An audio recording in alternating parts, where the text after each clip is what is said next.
Welcome to the ESL Open, number 20 on the Asia server. In the top right, it's the fearsome Canadian Zerg. She's Scarlet. And in the bottom left, as the Teal Terran, and Team Blazer, it's Mogar. I'm your caster this morning, Renegade. Welcome, welcome, welcome. We're entering Game 2 of this best of 3 here in the round of 64. It's a bit of a bigger tournament than we're used to on these Asia Cups. I'm pretty certain Scarlet took game number 1.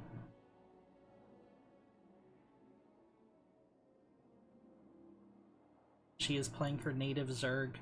On occasion, she likes to meme, play around as random. But looks like she's bringing her serious A game today.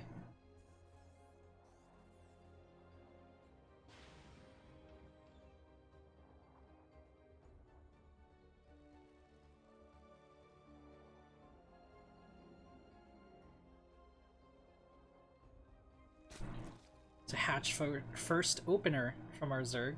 I can stop stumbling over my words here. We'll get into the swing of things. It's 5 a.m. here in Pennsylvania, so I'm sure I'll wake up very shortly. Am I even casting right now? Is it all a dream?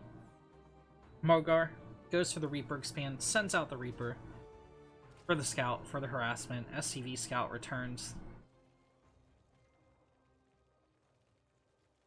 Speeds started up for Scarlet. This is just very, very standard stuff. Eternal Empire is a breeding ground for macro-based play. See if that develops here. A very speedy game number 1 from these two.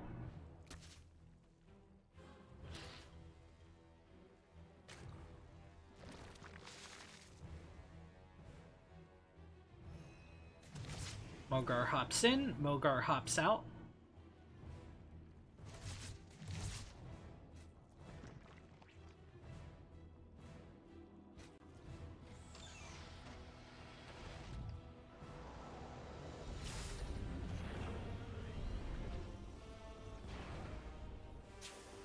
Mule droppage is a go, and it looks like it's going to be a Hellion Harass opener here from our Terran. Starport is on the way. Wouldn't be too shocked to see a Banshee pop out of there. Only time will tell. Scarlet has gotten her third down in a timely manner, so we're going to be seeing some level of macro play here.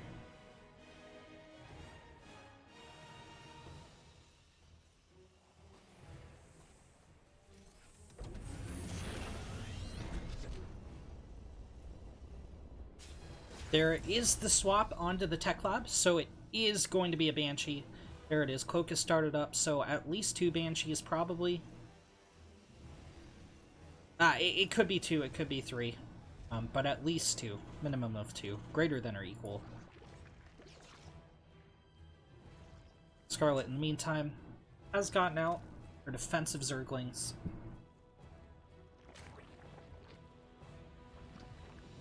Blair started up for at the 410 mark, pretty respectable.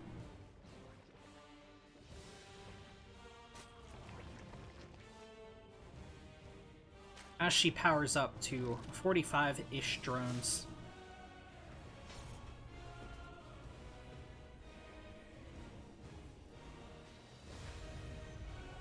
Ba-da-bum, bum, ba-da-bum, bum, ba-da-bum, bum, bum. Mogar is throwing a reactor down in the factory once again, building a barracks in his initial one, and it looks like it's going to be a bio play after the harassment goes off. Here come the Hellions. Interestingly enough, he did not bring the Banshee along with him. He's leaving that back at home. Cloak has completed. Second Banshee hits the field. Scarlet's going for a Spired play. This is almost certainly Mutalisk. It's way too early. Before, you know, that Hive Tech Broodlord composition.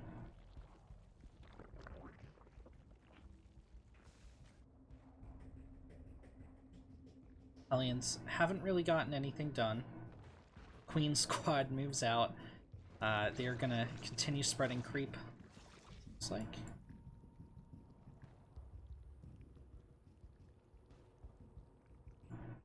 Ogar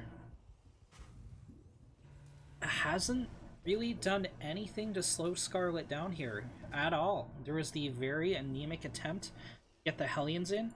He's finally moving his Banshee out, but it feels so late. 6 minute, 2 Banshee harass? What you doing, man? There's already spores out. There's already queens to intercept this.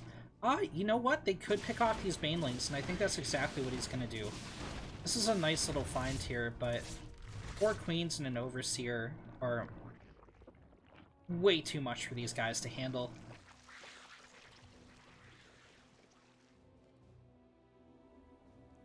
Scarlet has half the map creeped out, roughly. About 40%. And this is only going to get scarier as time goes on. This is what she's known for. What she has been known for years at this point. And it's got to be intimidating for Mogar to deal with.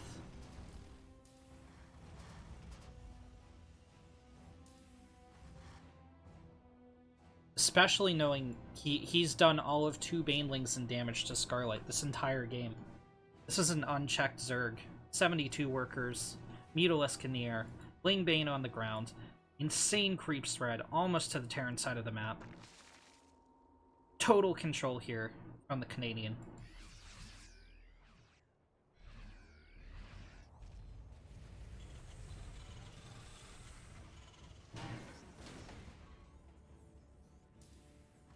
Some of these barracks are a little bit exposed, so the idea behind this is it's like a tertiary wall, I guess, in this case, to funnel the Ling Bane in as Scarlet tries to engage if she gets an attack on the 3rd base of Mogar.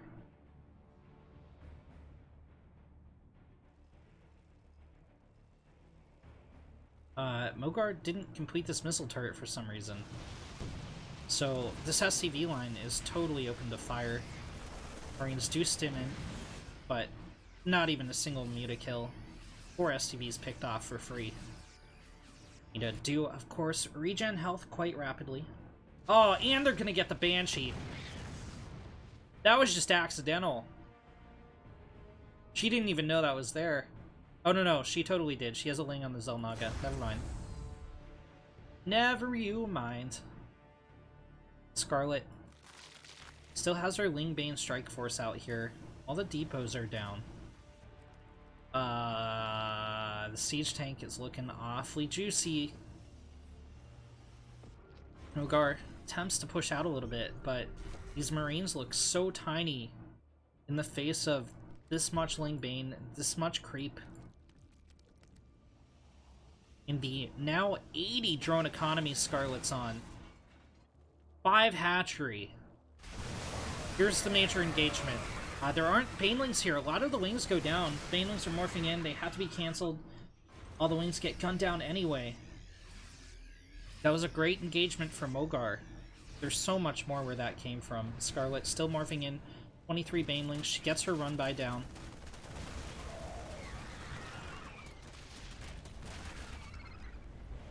Mogar lost a couple SCVs there, but the orbital remains intact.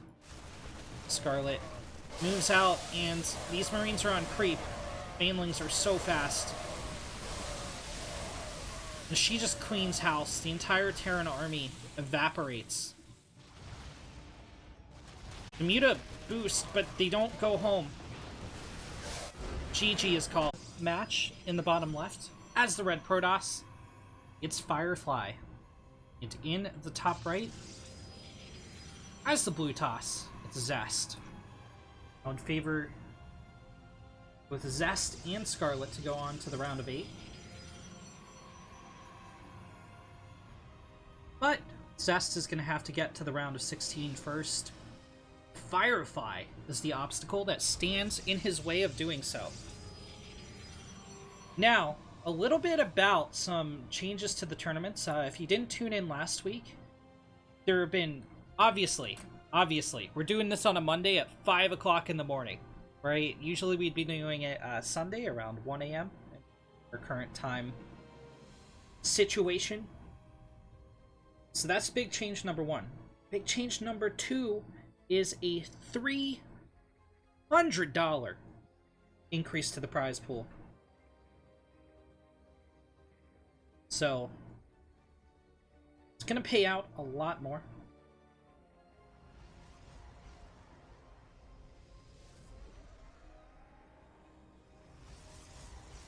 To our players who finished high up in the bracket.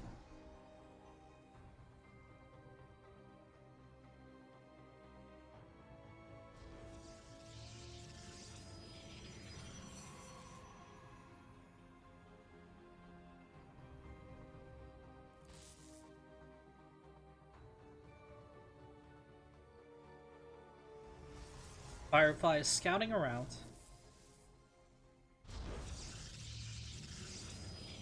Interesting. Okay, so usually you put this pylon on the top of the ramp and cancel it.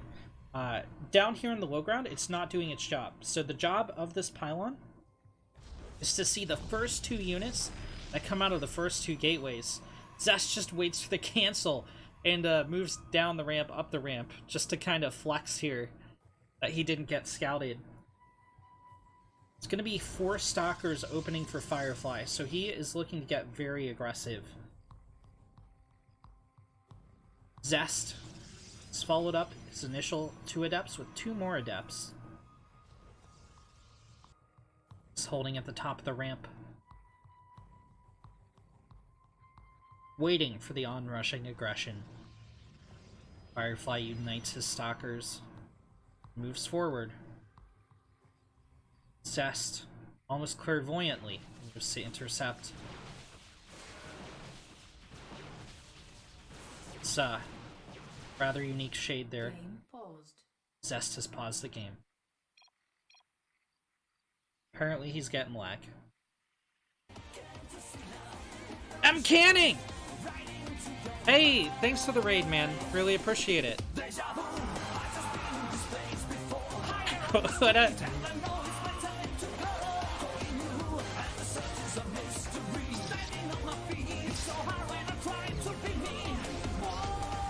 Usually I'd hit the hotkey and shut that off, but it looks like you raided at an opportune time. Yes, RE Master, this is live, but we are on a delay.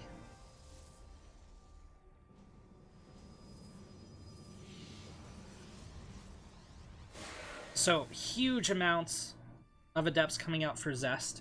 He's probably gonna dive on the mineral line here. Oh no! These 2 adepts complete the shade. Meow. Thanks for the follow, Mad Max. Really appreciate it.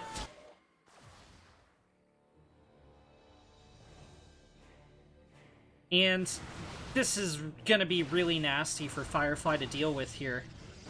He's continuing to move in. Okay, he launches the shade.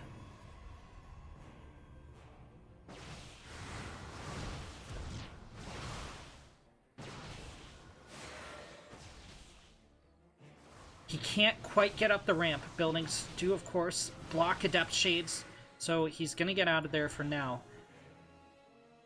to meet up with the Warp Prism and move on to the next phase of the assault.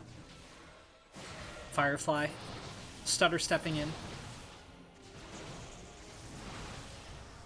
And he's done a good job containing the adepts. That could have been a fatal blow from Zest. But Firefly, microing well, dropping a force field in exactly the right location, is able to deflect. Thanks for the follow, RE Master. Really appreciate it.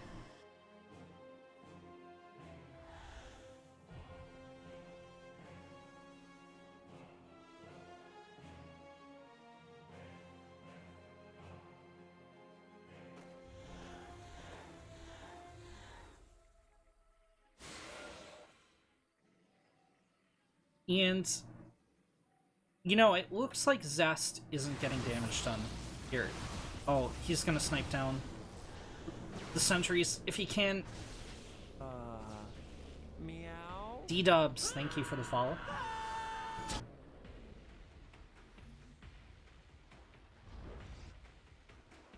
But, what Zest is actually doing here is keeping tabs on Firefly's army, keeping the army at home. I don't think he cares too much that he hasn't killed probes, because now he has 2 immortals pushing out. He has a ton of sentries of his own. He was able to snipe a couple of the sentries of Firefly. He forced out a couple of force fields here as well, so the 1 sentry remaining doesn't exactly have too much energy. And there's no shield batteries here to help the defense out for Firefly. Zest moves in, he targets down the Immortal right away. Stalkers are under threat. Stalkers are being picked off one at a time. Firefly comes in from behind, but his forces are just too divided. Zest takes game number 1. Thanks for the follow, AM Jacker. Really appreciate it. We'll have face cam about 15 minutes as the sun rises.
In the top left corner of Nightshade, as our red Protoss, once again, it's Firefly. In the bottom right, welcome back our blue Protoss, Zest. A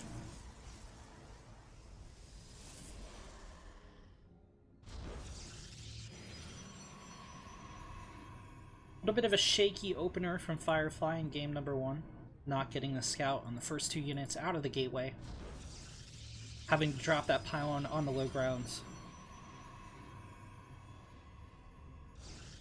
And while he dealt pretty well with the initial adept pressure, forcing them to back out, reunite with the warp prism, go into the main, and then blocking it with the force field, Zest just maintained control of the game the whole time. He was able to get out that second immortal, able to build constant energy on those sentries, push forward, and kind of end the game. And see if Firefly has stabilized, if he can overcome the absolute might of our blue Protoss here. Zest is going to drop a proxy pylon. These guys both dropped proxy pylons in the previous game as well, but they never really came into use for either player.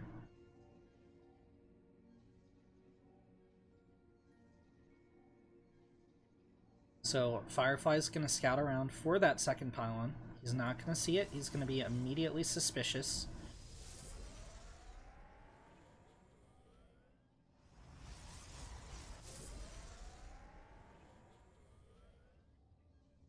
It's going to be a double stalker opener here from Firefly once again. Zest is throwing down a proxy robotics facility, which is immediately scouted. Okay, this is good for Firefly. Now, in the current meta, PvP has been described quite a bit as a coin flip matchup, particularly because of the proxy robo. If it goes unscouted, pro players say, I'm not a Protoss myself, but a lot of pros are saying, hey, well, I just auto-lose. Zest throws down shield batteries. He's really, really committing to defending this. He needs to buy a little bit more time, though. He's going to pull the 2 probes to absorb Stalker shots, and Actually, Firefly takes the bait. He's thrown down his own pylon here. Does have his own probe picking away at the pylon of Zest, but Zest has held the proxy. 2 shield batteries are up, and they can pretty much infinitely heal the stalkers, infinitely heal the pylon. Zest is going to get a pylon kill of his own. Firefly is going into Stargate. Interesting choice here.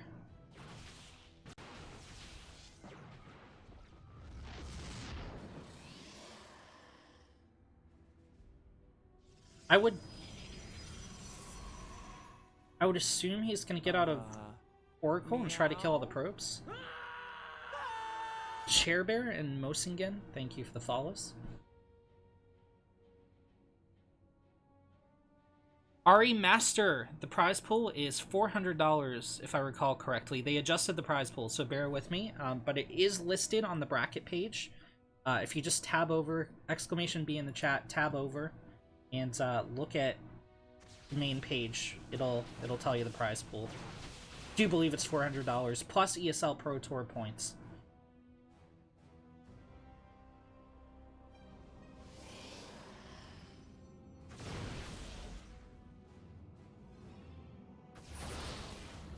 A lift on the Immortal, okay. I like this. This is very calculated. Single Phoenix. I don't know why I didn't. Truly wonderful, the mind of a Zerg player, right? I'm like, it's gonna be an Oracle, he's gonna kill all the probes. No. Phoenix for the lifts. Of course, it's gonna have to regenerate energy before it tries to lift the second Immortal. It's gonna be a little bit dangerous for Firefly Stalkers to engage.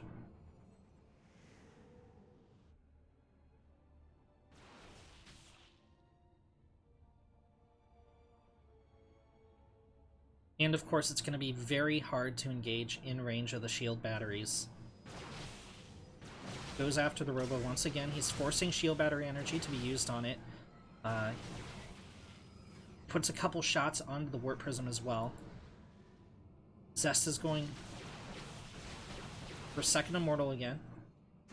There's one lift on the Phoenix. Second lift is about to charge up. Okay, there it is.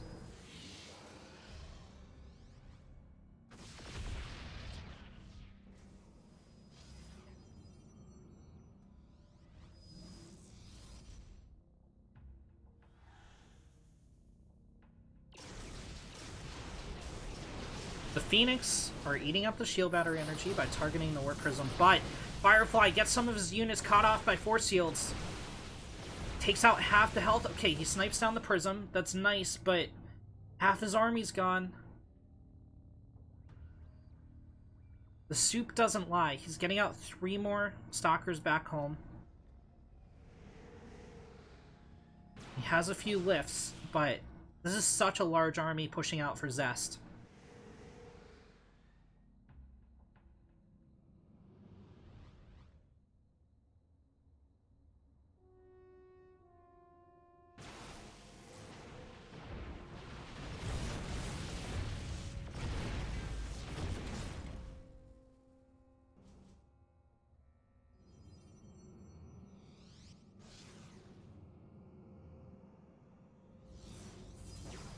Both players keep jockeying for position. Zest has been up 2 probes for quite some time.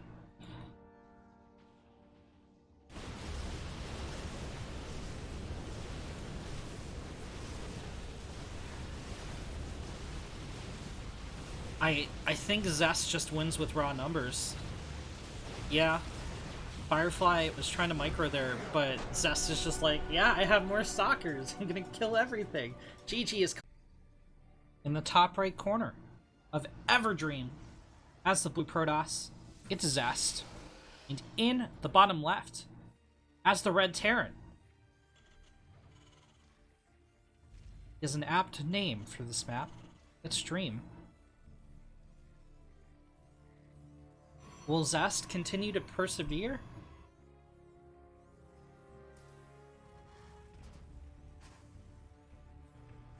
Or will Dream overcome?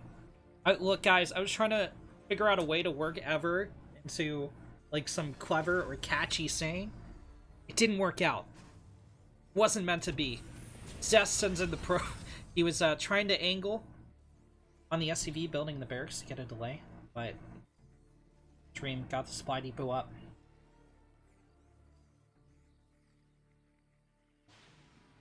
Reaper started up here for Dream. Zest moving on to the next stage of the harass, getting a block on the second CC. Heavy hull damage has occurred to this probe. Dream is able to get a CC down relatively on time, though.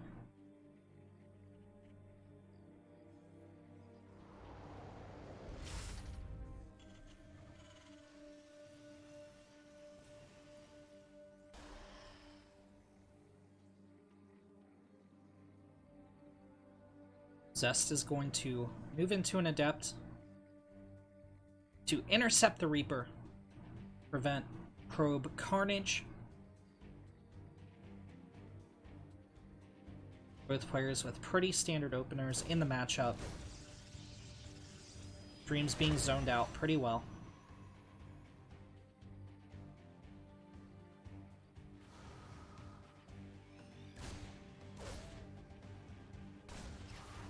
And Zest has dropped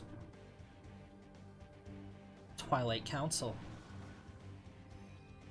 as his first tech of choice, around the 227 mark. As we were watching the Adept and the Reaper go at it, he's going to drop a proxy pylon. Could this be a Dark Shrine play? He's clicking around. He's clicking around with the probe. It is going to be a DT play from Zest.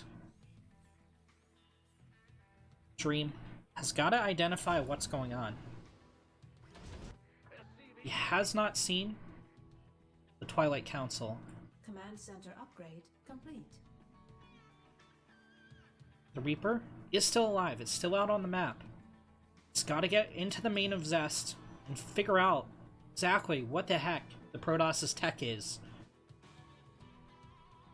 Zest gets a gateway at the proxy pylon for faster, more efficient warp in. It's moving out 2 Stalkers to intercept the Reaper and prevent the Scout. Dream, though. Oh, man. He doesn't see it. There's vision blockers. He does not see the proxy. Unfortunate.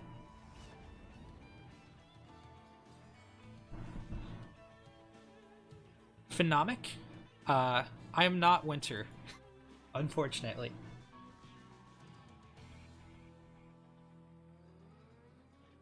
Okay, it's a double Widowmine drop coming out for Dream. I doubt it's going to do too much damage to the probes of Zest. He's just too high caliber of a player.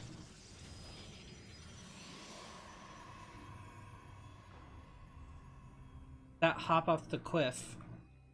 Okay, no. I mean, DTs are hitting for Dream, or hitting Dream's base. 5 probes have fallen. 1 scan is dropped, 1 DT goes down, but there's not going to be a scan for a little while. The Widowmines both drop their shots. Only 2 probes go down. Supply depot. 7 SCVs have fallen. Another scan is almost here. There it is. But I think Zest got value for the DTs. Raven's out for Dream, which should put the kibosh on these shenanigans.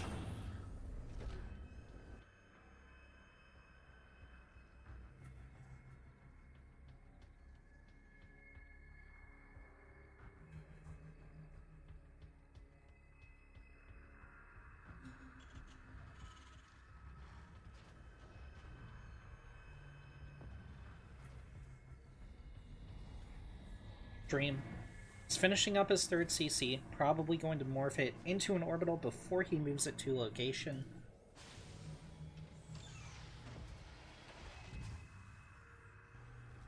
Zest is ahead a dozen workers at this point. And with this 3rd Nexus on the field, that's a disparity that's only going to continue to rise.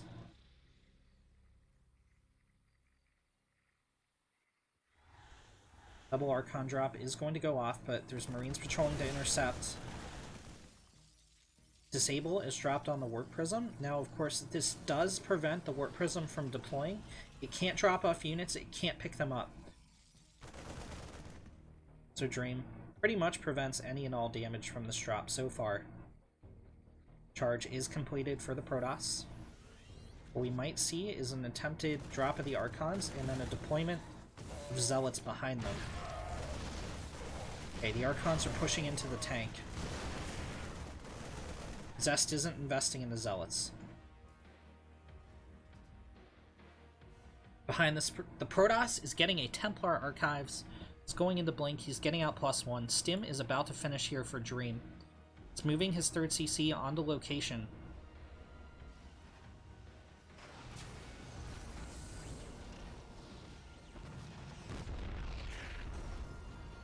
Went from being a dozen workers down to 18 workers down.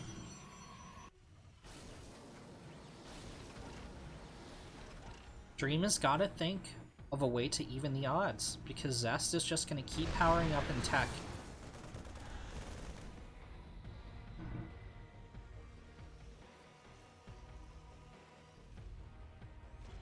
+1 is on the way for the Terran. It's going to bolster his forces a little bit.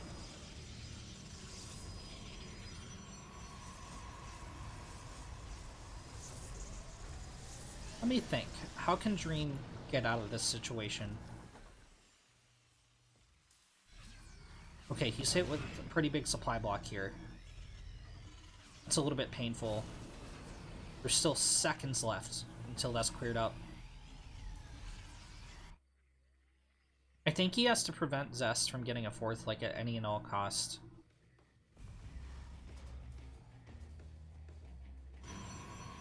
He's gotta take this out.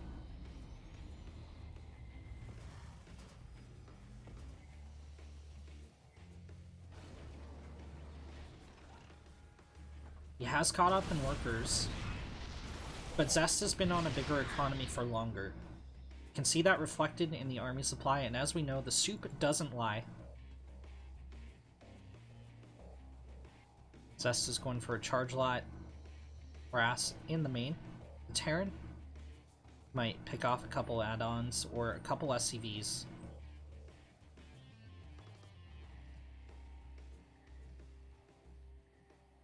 This 4th Nexus is almost finished. And it looks like Dream is going the turtle route.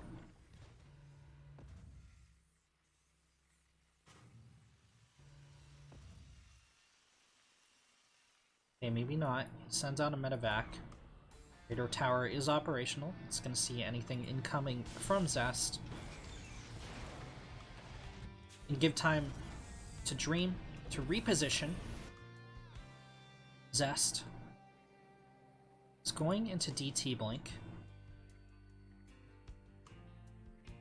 Sitting right outside of the radar tower's range. Perhaps to intercept any Terran strike forces come out onto the map. Just like this. That's a lot of Storm. Feedback on the Raven takes it down to very low health. Might see a repair on that from Dream. Zest is about to get +2. Dream is getting +2 as well, but it's a little bit farther out. Armor is going to hit for the or for the Terran. Dream did get that medevac across the map, but it's going to get cleaned up pretty quickly. Takes out 5 probes. Nothing Zest can't recover from.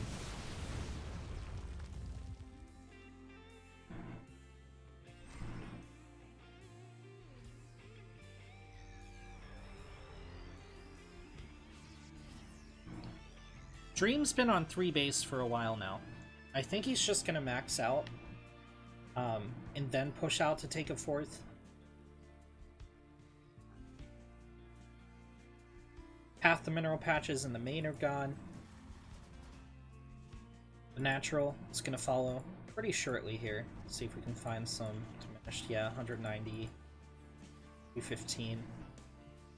So, you know, the longer and longer the game continues on, the more and more pressure there is for the Terran to keep expanding. Zest already has half the map effectively It's expanded all along the right side.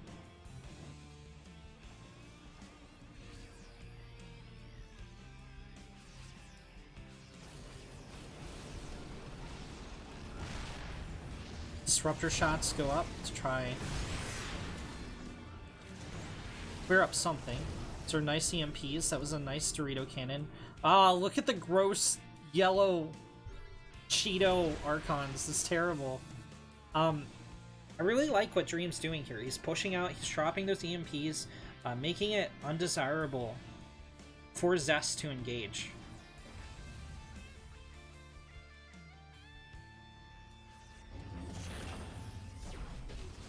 Zest pushes in,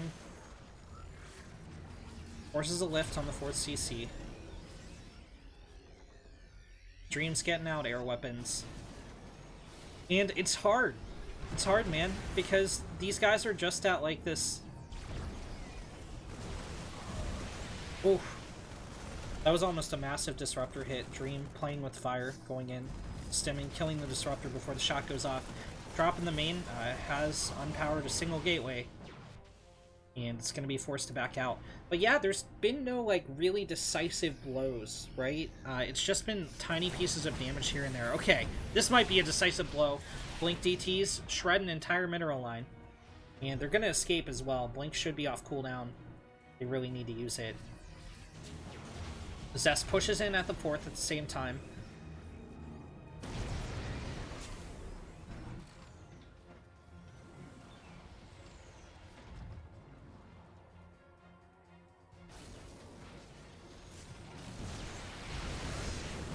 Nice EMPs, nice picks on 2 of the Disruptors. However, the 3rd Disruptor shot is pretty massive. A lot of ghosts went down there, some bio.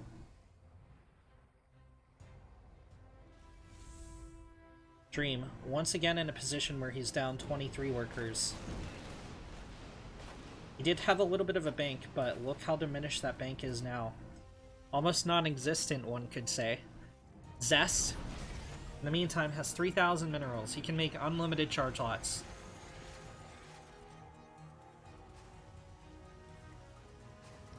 Shields are on the way for the Protoss. He's at +3 weapons. Blink DTs clean up all the bio. They're going to round on the Planetary. Planetary goes down. The Orbital's under threat. I think this is GG.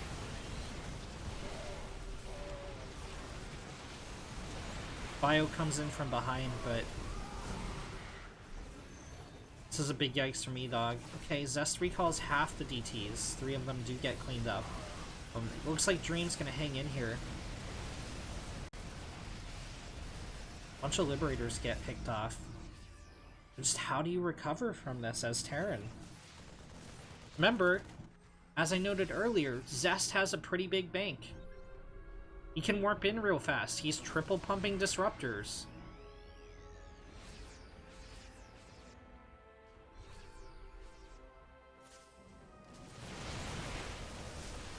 Bunch of Stalkers got picked off there. Blink DTs are still in this fight, though. Oh, nice. All the DTs got picked off before the scan wore off. But the charge lots come in from behind. One medevac gets picked off. Full of units. And Zest is going to counter across the map. Blink should be off cooldown very shortly on these Stalkers. It's going to jeopardize the medevacs again. Okay, the boost goes off before the Stalkers blink. So some of the units will survive. You need to very quickly throw together a defense. There's a Ghost here for EMP. Got the best shot I could hope for. Zest backs off, but he's just waiting for these Disruptors. Beautiful splits from Dream. Kills the Disruptors, but these charge lots could just A-move, and it would be total devastation to the Terran. There's the huge blink forward. The charge lots. Just A-move up the ramp. GG is called. Zest takes...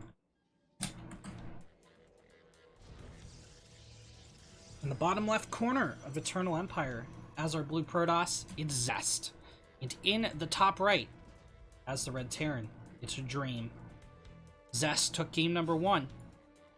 You seem to have total map control. And just keep Dream at home. This is something we also saw with Firefly, where Zest just kept the contain up the entire game. I feel like Dream's fourth was rather late, and while he did have a maxed out army, he did get off some top tier EMPs.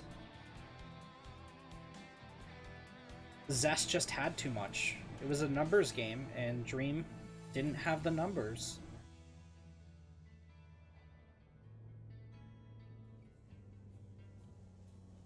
DT play from Zest picking off 7 SCVs was all he needed. Tiny edges like that at this tier of play can be instrumental in gaining the victory for yourself.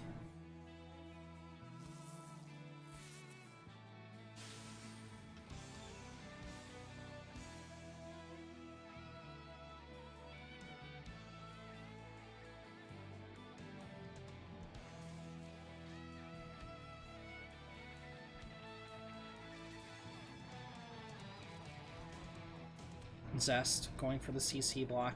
It's gonna let him have it though.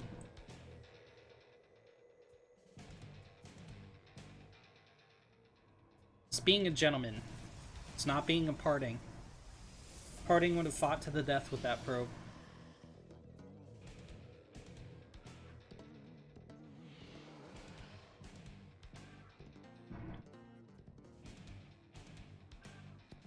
Standard openings from both players. Dream got out his Reaper, he's going into Marine, getting out of Factory. Zest, in the meantime, has gone Adept Stalker, imagine that.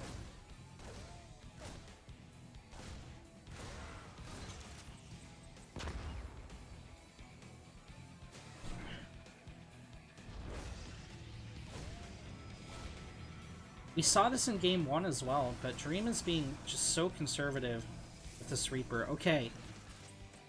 He's built a bunker in the background. He's gonna get in there. Did Zest scout this? He did. He just let it happen. Yeah, the issue is the bunker's too far away from the mineral line, so it's not really doing anything, right? It's just kind of a safe haven for Dream to retreat to. Oh, okay, can hit this mineral patch, it looks like. Yeah. So, of course, the Reaper regenerates health rather quickly when not in combat. So, if it's not taking damage and the bunker's taking damage, it's regenerating health, and it can pop out, throw a grenade, pop back in. These stalkers are going to be bullies, though. No units were lost at all. Oh! Okay, until then. Until then.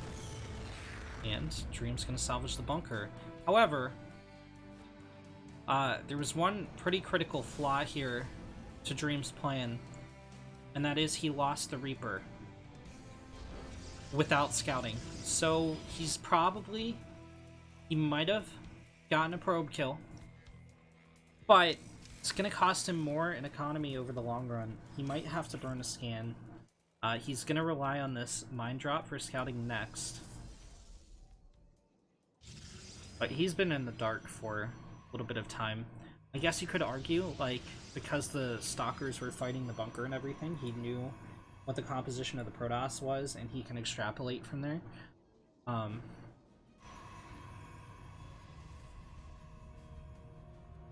Zest is going to take a third. He's got his scouting pylon out here to see any incoming drops. You'll notice the vision circle goes down the bottom of the map. However, Dream's going to take a different route for his drop, but he's going to be met with stalkers anyway. Zest did, of course, claim the Zelnaga, so he saw the dropship incoming. Zest is getting up a forge, Blink is hitting the field.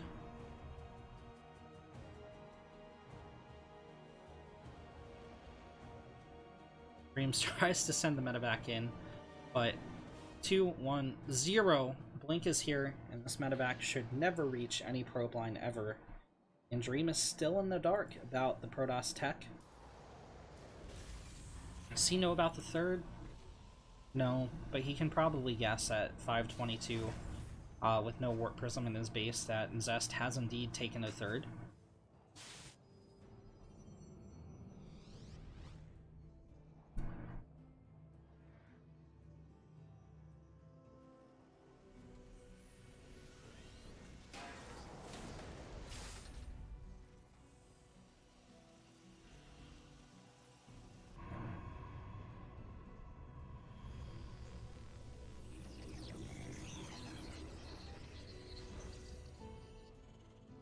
Temple Archives drop for the Protoss Dream. Getting +1, getting Stim. He's got his 3rd orbital in commission. He's fully saturating his NAT, and then probably going to move that orbital out to location.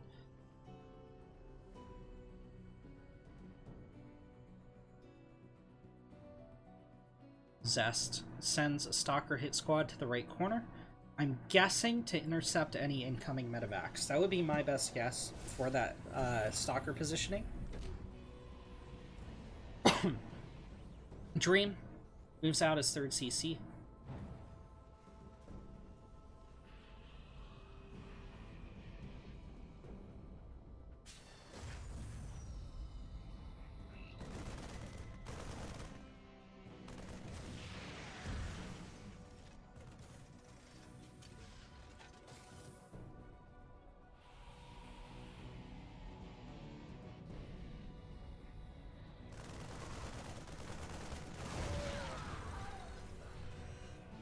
Brutal, man.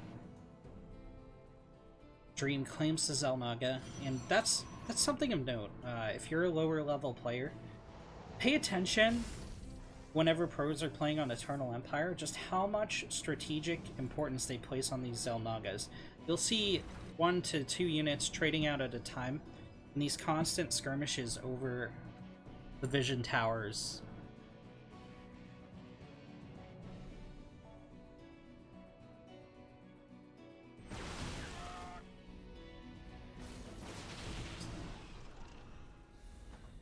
A lot of boys have been pulled with this push.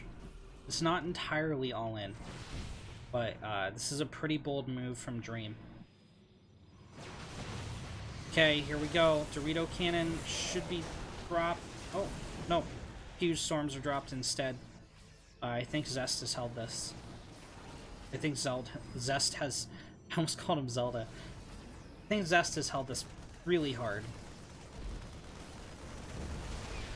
I don't know why he did that. Oh, to clear supply. He was supply blocked. He wanted charge lots. That's rather brilliant, actually. And he sets up a flank.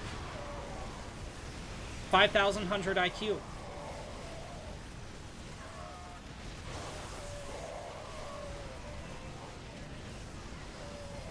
GG's call. Zest takes the series 2-0. In the bottom left corner of Ever Dream, as our Red Zerg player, it's Lambo. And in the top right, as the Blue Protoss, from Alpha X, it's Estrella.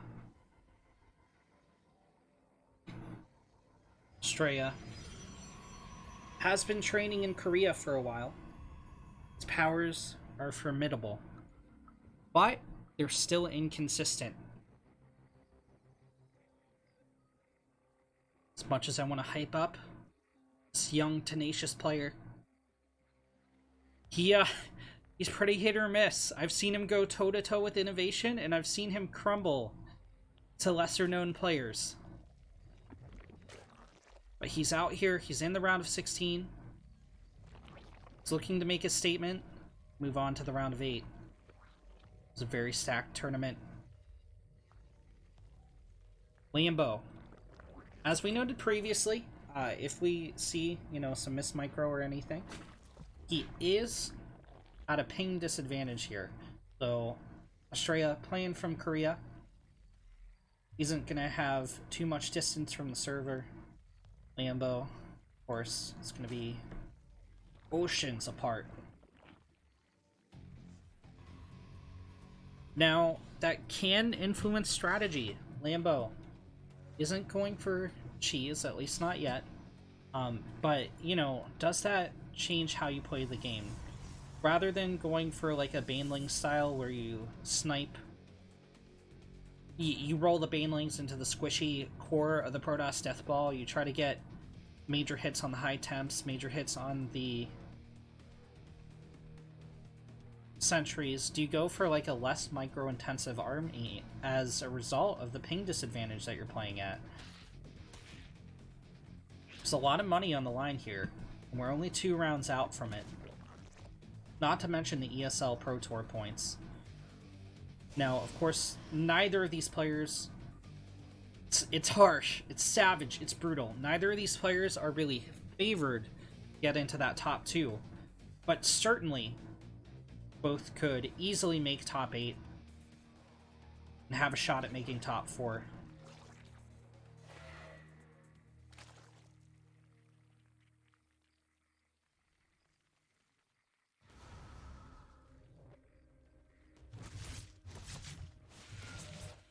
Estrella is going to try to snipe 2 drones. He gets 1 and forces 2 spores. It's not bad at all. Oh no, the drones haven't gone back to mining. Okay, so that's pretty significant damage from Estrella. Estrella is going into a signature Stargate style. That's probably not appropriate. This is standard Stargate. Phoenix will eventually kill the Overlord. The Overlord's like, ah yes, there's a Stargate that made the Phoenix that is killing me. I have succeeded in my scout and can die an honorable death. It's horrifying. They did a good job of making like the Overlord death animations fleshy.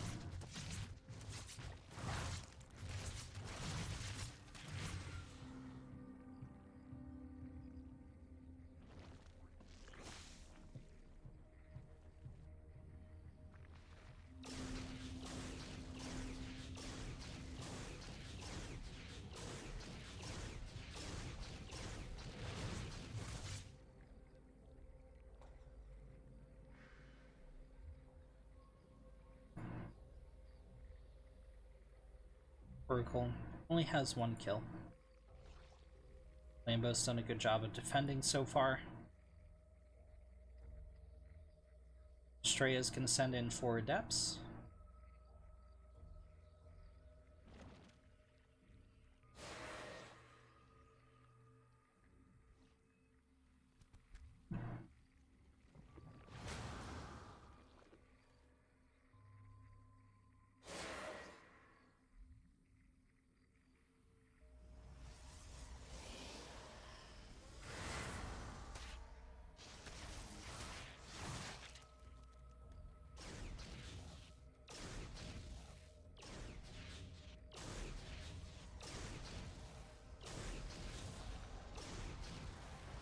Another scouting Overlord will get taken out, but it's achieved its mission. It sees the forge spinning, sees the robo deployed and researching Immortal.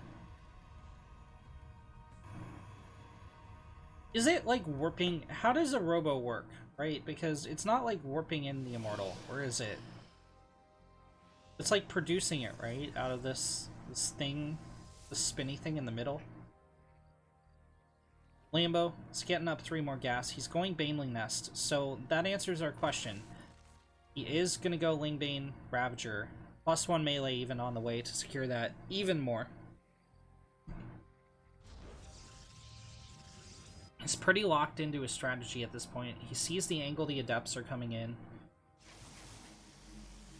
He's going to see the Sentries as well. He's got Queens on the ramp.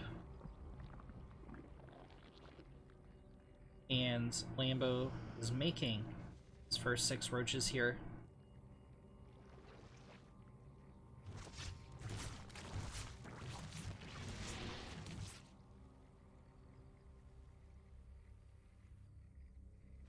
Estrella's little attack force isn't going to do anything. So it's kind of weird he even has this out here at this point. Okay, 3 drones go down in the main thanks to the oracles. I don't think this is going to get anything done ever, though. It's just way too late, and it's way too few units.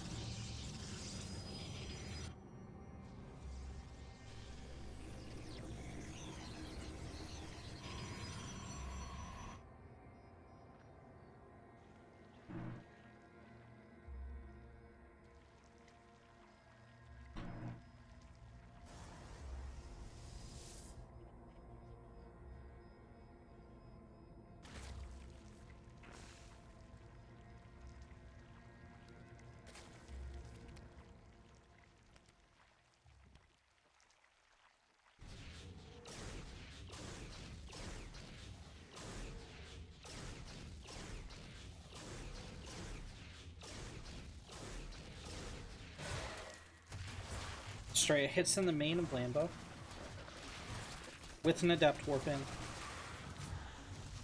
All the Adepts get out. 5 drones fall. Not critical damage, but, you know, Estrella wants to chip away at Lambo.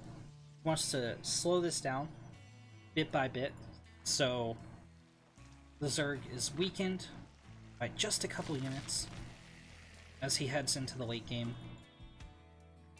Spire's thrown down for Lambo. This is, of course, going to be for a Broodlord transition.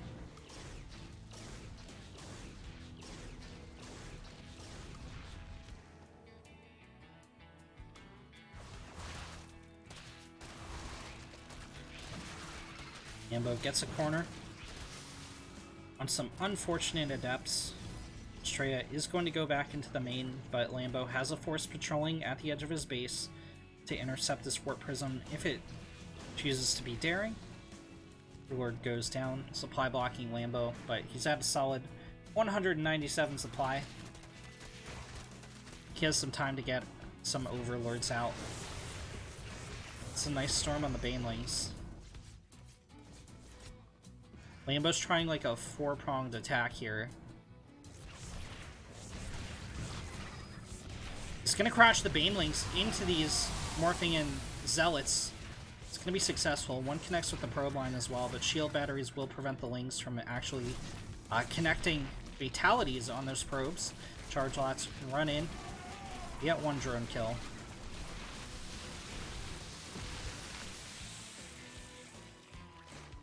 Lambo cleans up.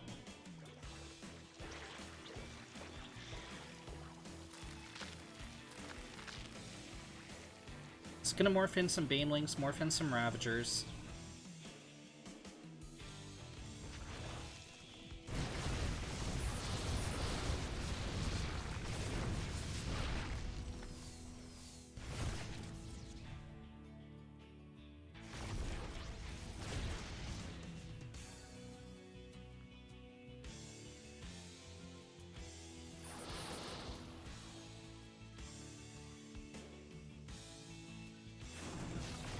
It's still anyone's game.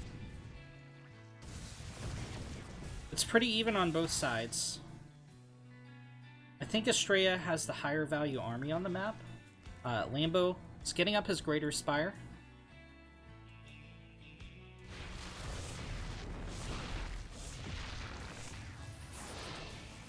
So Broodlords are going to be in order. In fact, there's the first 2.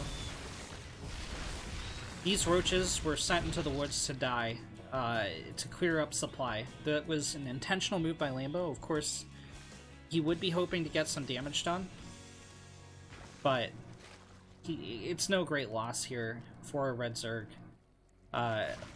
3 more, or no, it's just 1 more Broodlord. He needs way more. He needs like 5 more Broodlords at least, at a minimum, before he can start to engage the Protoss. These guys are positioned too far forward for my liking. Spines buy some time, the Banelings roll in, charge lots get cleaned up. Do they though? Oh no, Lambo left them here. He could connect some drone kills. Stray is going for a huge push. He doesn't want to let Lambo get up his Broodlords. He doesn't have enough Archons to deal with them. He doesn't have Blink Stalkers. He just got double Stargate on the other side of the map to counter this. He's going triple carrier, but he needs to buy time. Those carriers need to get out. They need to make their interceptors. Lambo gets a adrenal glands Ling run by happening. Banelings crash into the Stalkers, and they clear them out. That's a huge blow. Estrella needed those Stalkers to clear out the Broodlords. Lambo still on a really low Broodlord count, though. Yeah, he's on 6 Broodlords. He needs at least 2 more. 10 probes get picked off. Lambo's going to be supply blocked. He lost a couple pylons during those engagements as well. Or, excuse me, Estrella did lose pylons. He's down to 196, but Lambo lost some Overlords is what I intended to say there. He's going to be heavily supply blocked. Which, of course, means no more Broodlords. Estrella's gotten his first 3 carriers out. 4th one on the way. Fifth one, we did mention, you know, he is a little bit supply blocked, so it's just kind of not building. Estrella's going to want to get up to like 6 carriers to engage the Zerg. Lambo's going for 7 more Corruptors.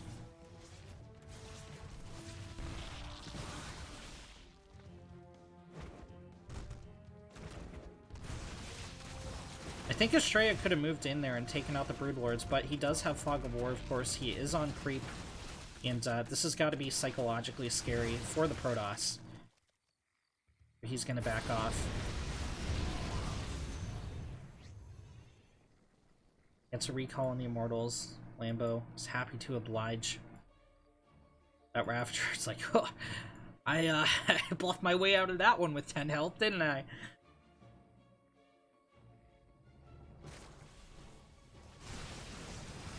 Alright, the carriers are here. Carrier has arrived, rather.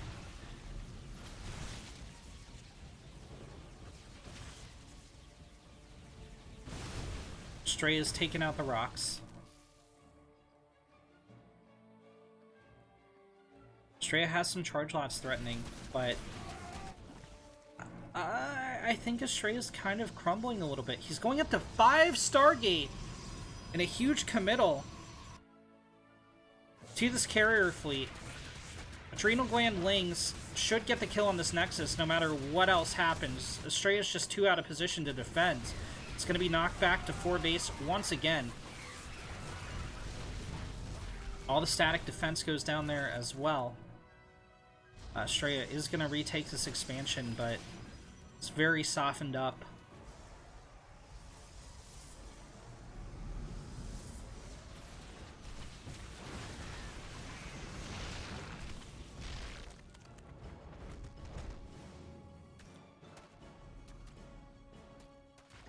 Yeah, I buy that explanation, Pool Shark. Can see that. Because they have, like, they have Protoss inside them, right? Unless they're the Ehan Re. Anyway, 2 carriers get sniped there. That's absolutely huge from Nanlo. That's a big play. He's pulling the Queens for Transfuse. I like this move from the Zerg. Estrella's gonna do his best to hold on. Get some nice storms off on the Corruptors. Okay, Blink Stalkers move in from the side. This might be Estrella's only chance. He does get a large amount of the Broodlords. Now, Lambo does have a bank to replace this, and he does still have Corruptors. They're battered and bruised, but they're still alive. Okay, they're not still alive. He's fighting in cannon range. There's just enough DPS. 1 carrier survives. Lambo has kind of thrown here. GG is called. Estrella. On the left side of the Golden Wall, as the Red Zerg, it's Lambo. And on the right side, as the Blue Protoss, he's Estrella. Repping the Dragon of Alpha X.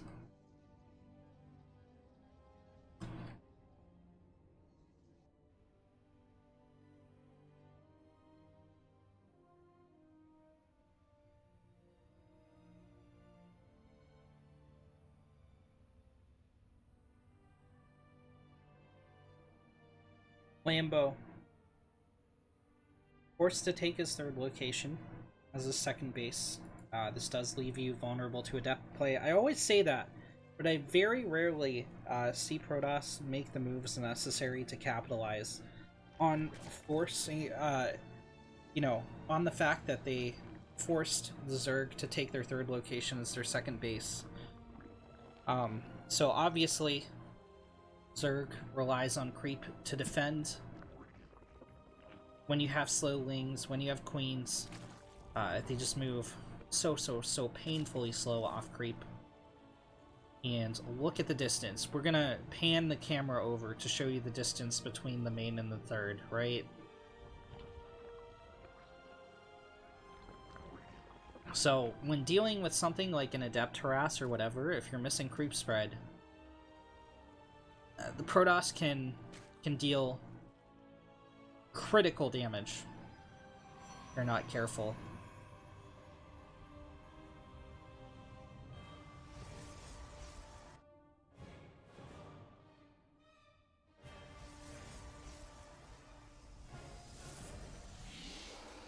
Lambo. It's going for a bit of a tap in, making sure the Protoss has dropped a second Nexus. Sees the Chrono Boost. It's going to be Zealot, and this is a rather early Twilight Council from Estrella. It's that 227 mark Twilight. It's going to be DTs or Glaives. On a map this big, I'm thinking DTs, man. Especially given how he is sniping down the scouting lings. He's keeping the patrol on the probe, seeing if any more go out.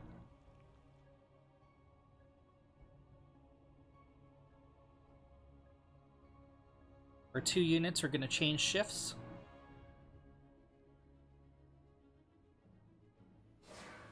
Estrella shades in. He might let this complete. No, he's going to cancel.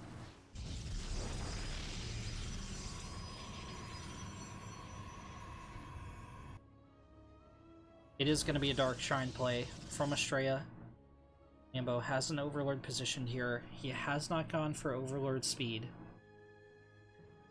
He's going to get 100 gas again. C use it on. It's at 112.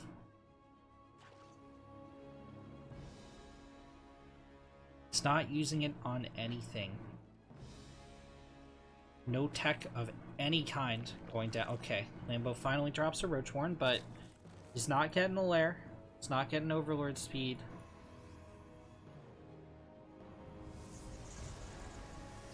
Did I miss something? Did he scout this? No, not at all. No scout into the main. Warp Prism moves out. Now Lambo does see this Warp Prism. Estrella is going to have this Prism in position and deployed as the Dark Shrine finishes up. He's going to warp in the DTs.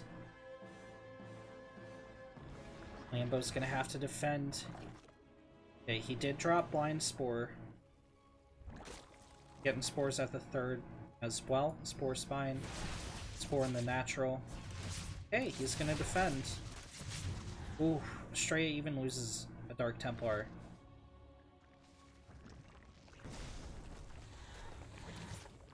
Oh no, the Spore uprooted.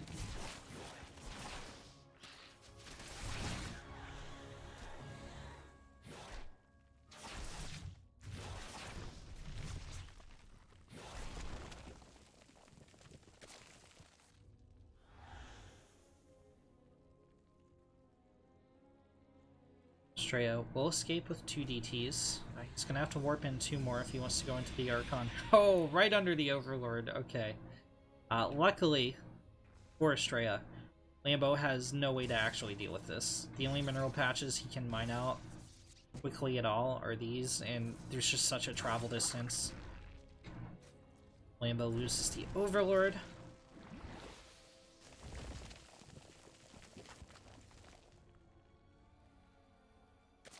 So he's going to make 8 more in classic Zerg fashion. The merging is complete. It's not, but it will be.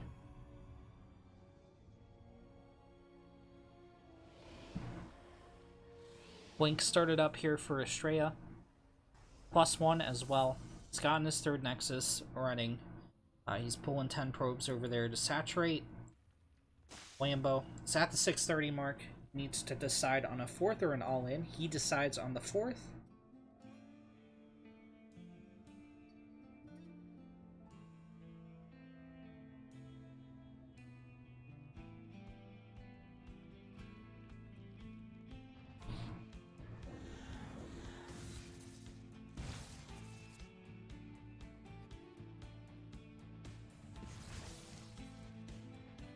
Two tumors get picked off. Will he get a 3rd? He does get a 3rd. It's actually a nice chunk of damage. Lambo is pushing the queens out. Is he gonna get there in time? Yes. The answer is yes. For these two. I don't know about this one. Oh, gets it down. This one's dead though.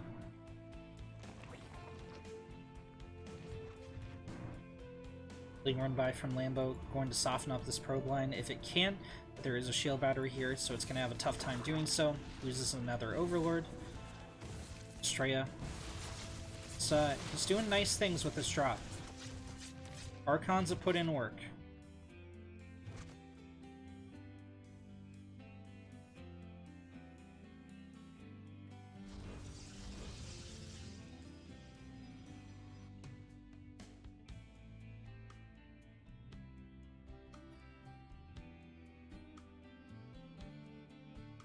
Estrella pushes bin map. Lambo has a bunch of tumors finishing up.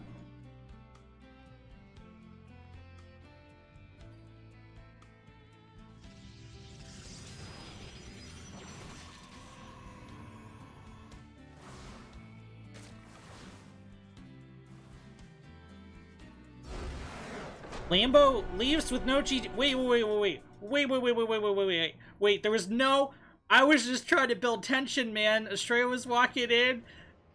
His army hit the edge of creep, and Lambo just tapped out. Oh my god. I didn't expect that. Okay, Estrella takes a series 2-0. Oh my god. That was, ooh. What a twist.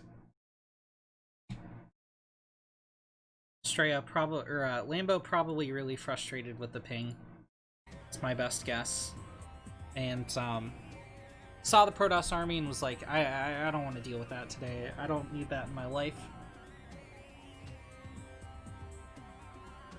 So, I mean, I guess I'm gonna refresh the bracket here real quick. Round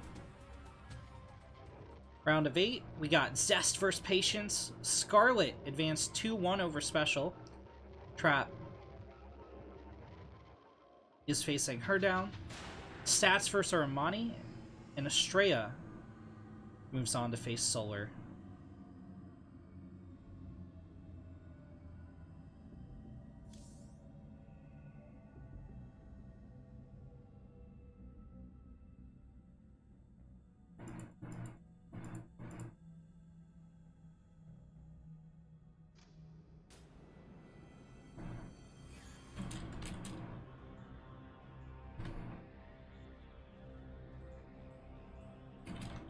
Okay.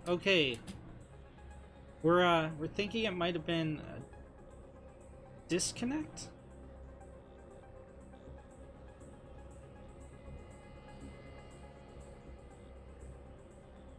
BattleNet.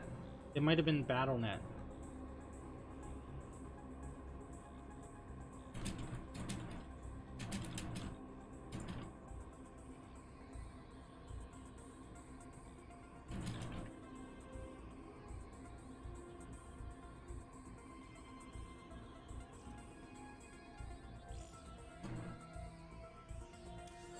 Oh, okay. Predictions were wrong. I wasn't, though. So... yeah, that wasn't intentional from Lambo. I was like, what the heck? That was the most unbelievable thing I've ever seen.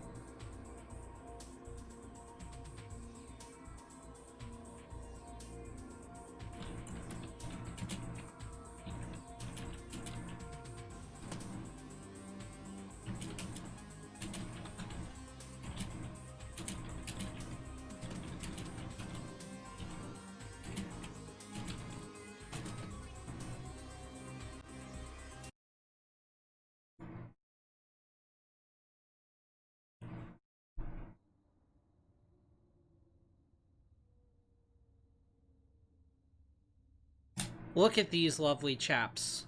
Okay. So, we're recovering from replay. Apparently it was some kind of BattleNet glitch. Not a disconnect, right? BattleNet glitched. I don't know how that works. I don't know what that is, but that's according to Estrella, so...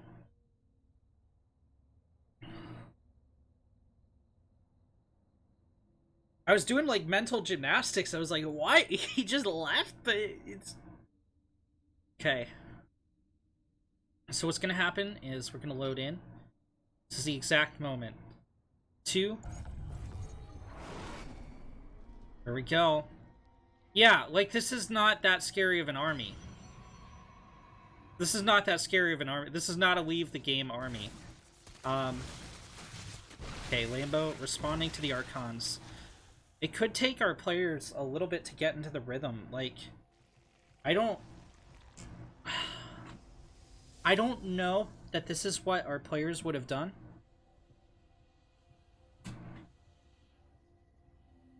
Had the game just gone normally.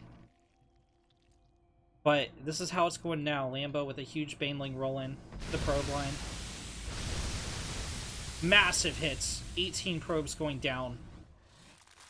What a blow. It's morphing in more Banelings.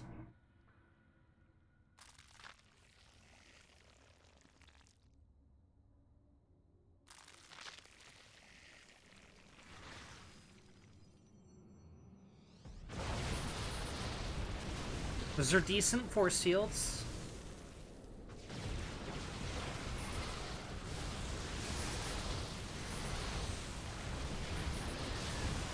And Lambo that was very good control. He sent the Banelings in, not A-moved, but targeted them in on the very squishy sentries.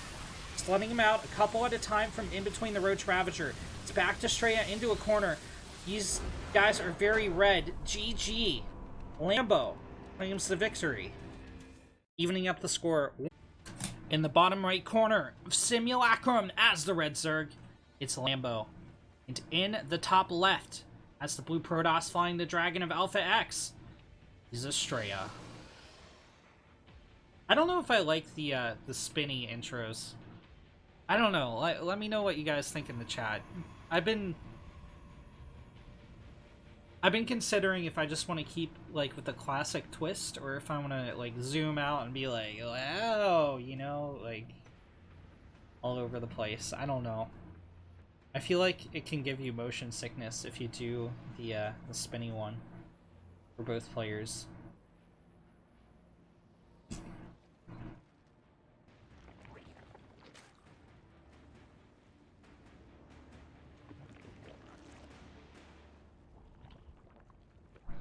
Stray is being a little bit annoying. Of course, you do this to send the drones to other mineral patches. Not only are they now not mining off the closest mineral patch, but they have to spend travel time. Look at that fraction of a second it spent going to the other mineral patch, and look at the even tinier fractions of seconds it's spending not mining off the close mineral patch. Absolutely dreadful. No, it's incredibly minuscule amounts of damage, but it's also annoying.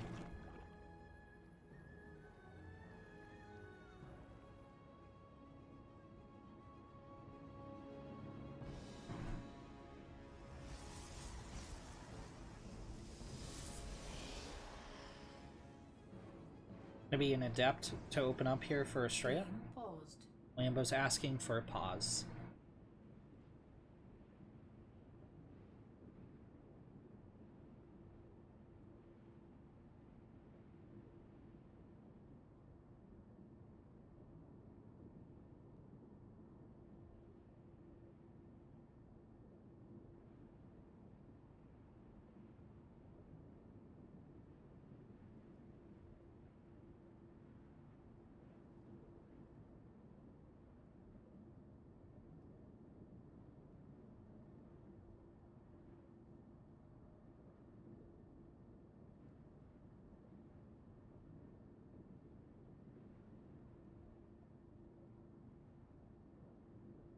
Bum ba da dum ba da dum ba da dum ba da dum.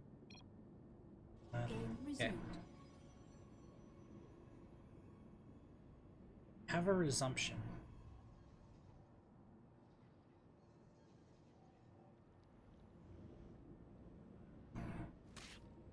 So, probably bears noting, some players are what I like to call tempo players. They're rhythmic players.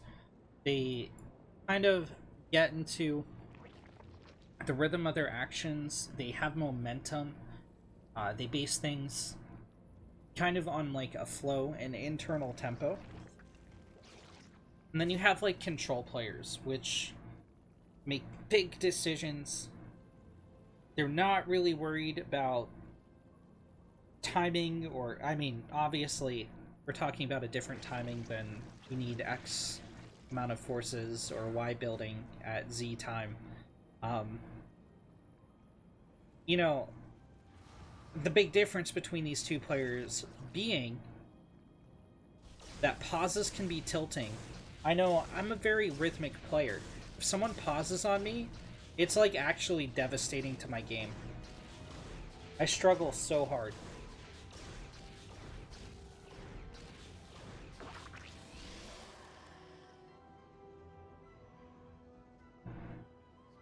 Overlord goes down.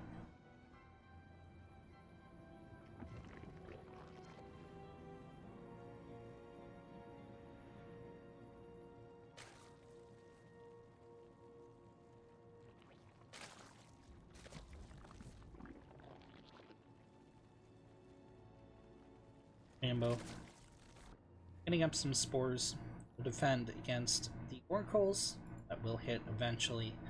They're probably going to go in with the Phoenix. The Phoenix is going to get a lift on the Queen. Then the two oracles are going to do their thing, try and burn down the mineral line.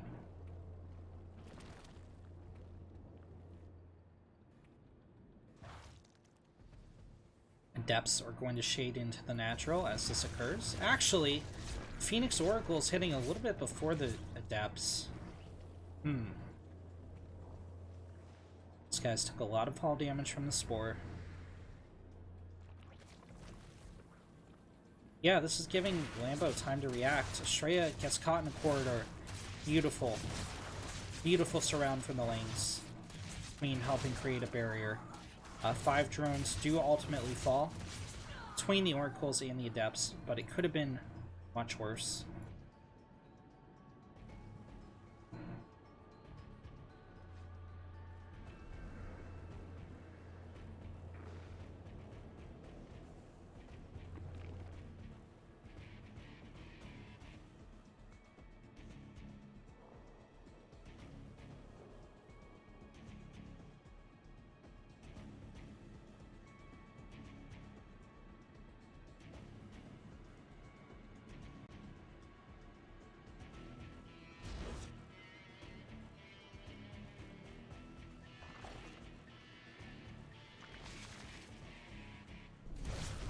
Zap! Zap!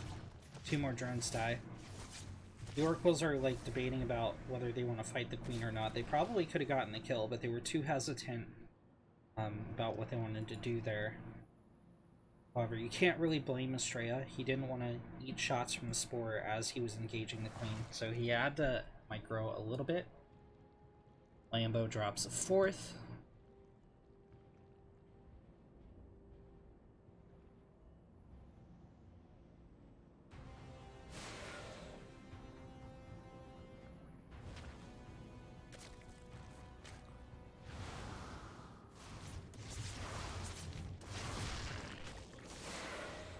Queen gets gunned down.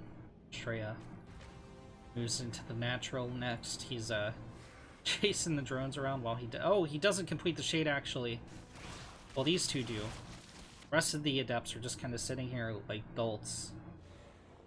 Probably waiting for the drones to go back to mine. Okay. He does complete this shade, which I think is smart. 14 drones going down is really bad.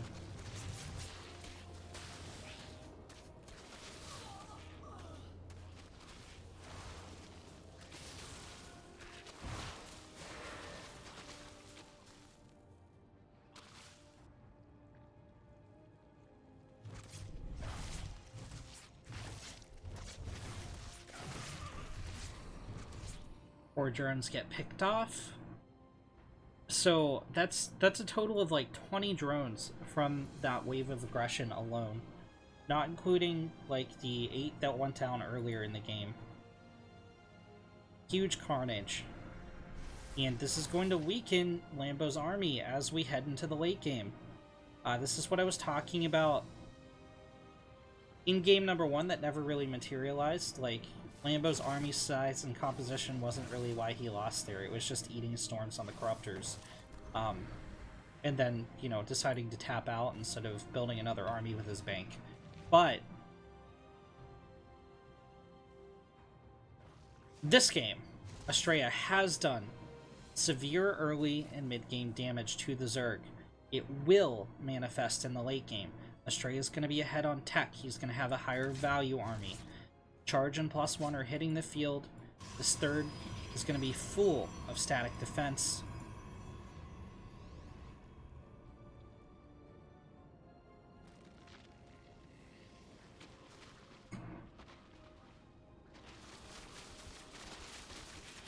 Lambo moves in.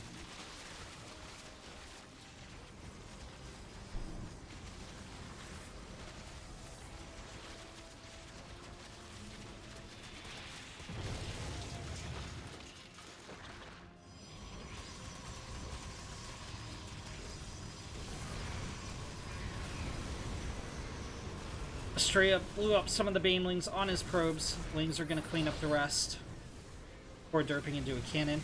Lambo is pushing into the third as well, but he's lost so many units. Ravagers and Hydra are getting caught up in the back. The Immortals are coming in like a death squad.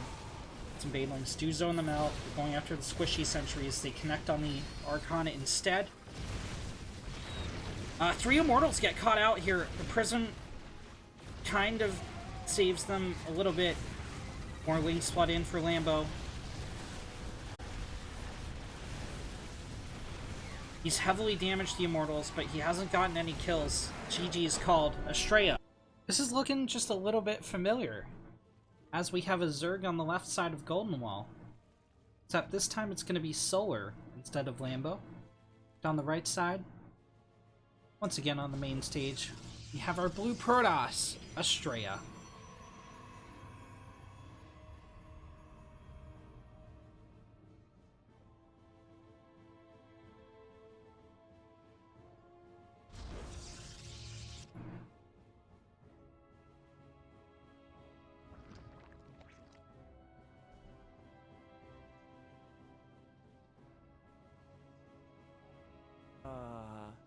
Meow. Hey, thanks for the follow, Havoclet.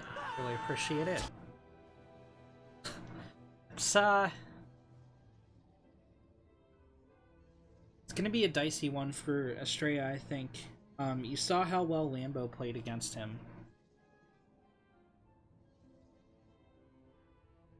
This is a round of 8 match. We've kind of hopped all over the tournament today. We've like gone forward, we've gone back, we've gone forward, we've gone back. The first semifinal has started. Usually we wait. I don't know what's going on with that because Wardy is actually in this lobby. So I don't know if the first semifinal is being covered at all, but there you have it. So the top half of the bracket's going to be done by the time we finish with the series. Solar goes for a very quick 3 hatch. Will he get away with it? The answer is probably yes. Golden Wall is a gigantic map. And it's going to be hard for Estrella to capitalize on the weaknesses that this build is going to present to our Zerg player.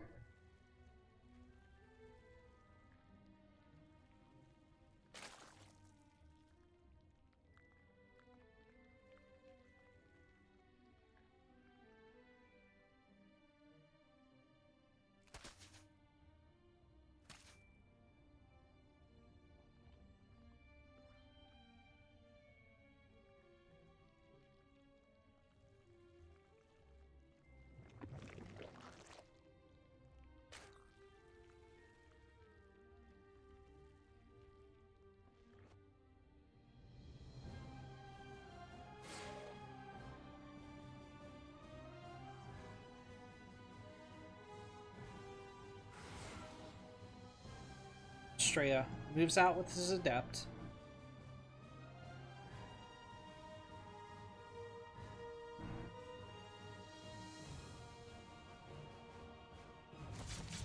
Solar has a Queen pushed forward to meet The encroaching harassment units. 2 drones get picked off. Both adepts will escape here. A couple wings go down as well. Shade is allowed to complete. Estrella did scout out the early third, but that's not nearly enough damage yet to mitigate this. Estrella's going right into Oracle. Ling is in his base. Threads the needle. It doesn't head into the main though. Solar does have an Overlord position to go in for the scout. He does see the Oracle.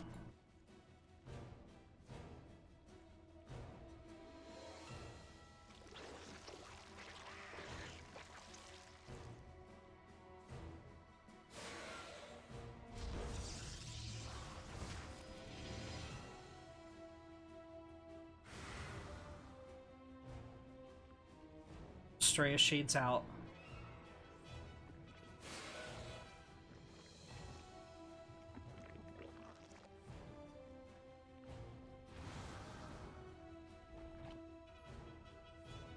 He's gonna back out for now. But I would expect him to dive in again as these oracles hit. He's also taken the gold base for his third,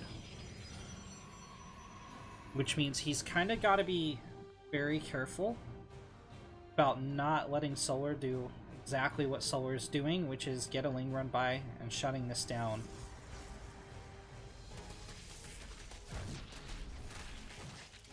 Estrella did keep an Oracle back to deal with this. Solar doesn't like his odds. He's going to want to go home and defend against the Adepts instead of shutting that third down. I think he definitely could have gotten the job done, but it's more concerned with not losing drones. When Oracle gets picked off. Estrella is ahead 10 workers right now. Solar, it looks like, is going to power up on units, pull the queens, go for an all-out attack on the gold base. There's no shield batteries, no cannons, no static defense of any kind to help Estrella out here. Solar is pulling the oracles around. If I were these oracles, I'd drop some stasis wards. Here comes the meat and bones of this attack. There's still 2 force fields left for Estrella.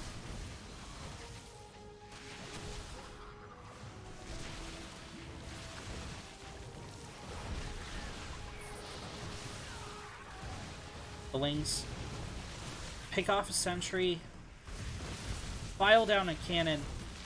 Control is just so good from Solar here. And Estrella is just afraid of this, I think. Pulls the probes back to the natural. Solar keeps pushing forward with the queens while the Ravagers, while the Lings take care of the third.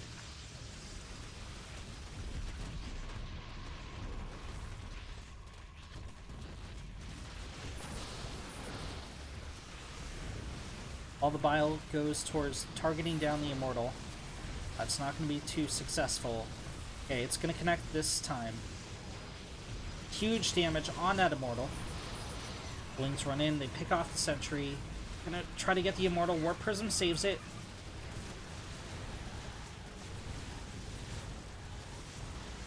Solar's pretty all in here. Ooh. Immortal goes down, and that's going to be all she wrote.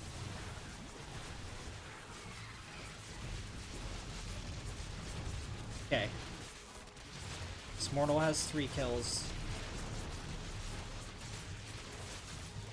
But it's gonna need a few more. Solar isn't reinforcing. He's making sure he's not all in. He's taken the 4th at the top left corner. He's continuing to drone behind this. He's still getting out roaches here and there as well. 2 Immortals out for Estrella. I think he holds this. But he's just in such a bad position going into the next stage of the game. A couple Wings make it into the main. Estrella can't afford the APM to deal with this. A Disruptor comes out. It's going to get a shot off on the Queens. One of them goes down, the second goes down. The Ravagers are running for their lives, but the Lings in the main have picked off 4 probes already. fifth. What an attack by Solar. What an absolutely incredible attack.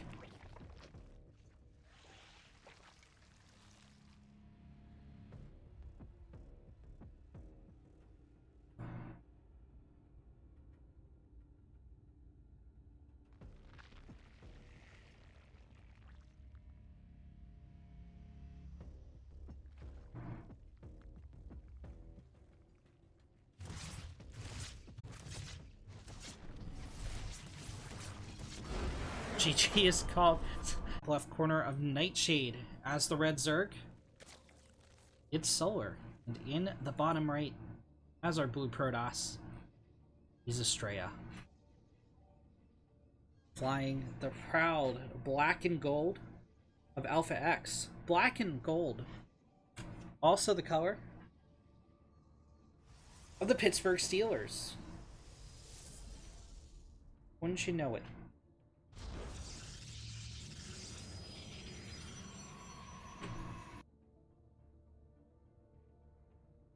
Estrella goes for the hatch block. Solar is already on it, already taken a third.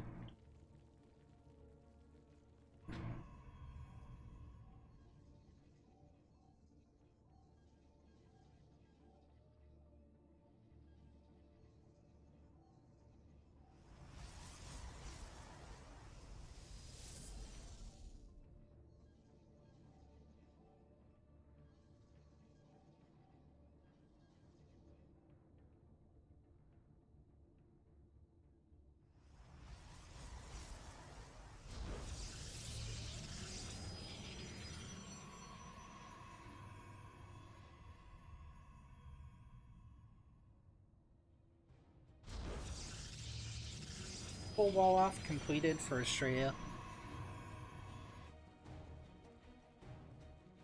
Solar. Got your standard hatch gas pool. No quick 3 hatch shenanigans this time.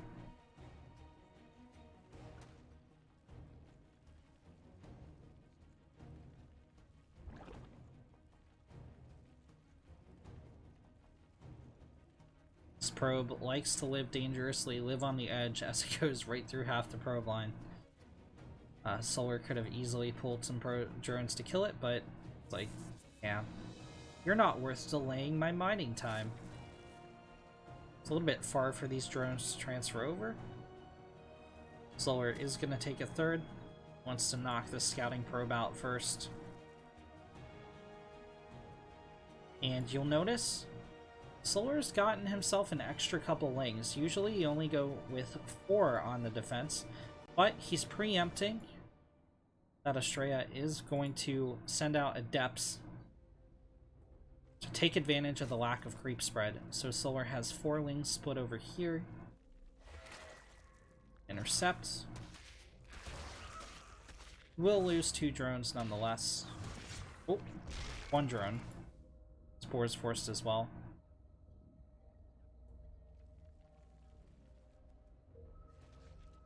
So, essentially,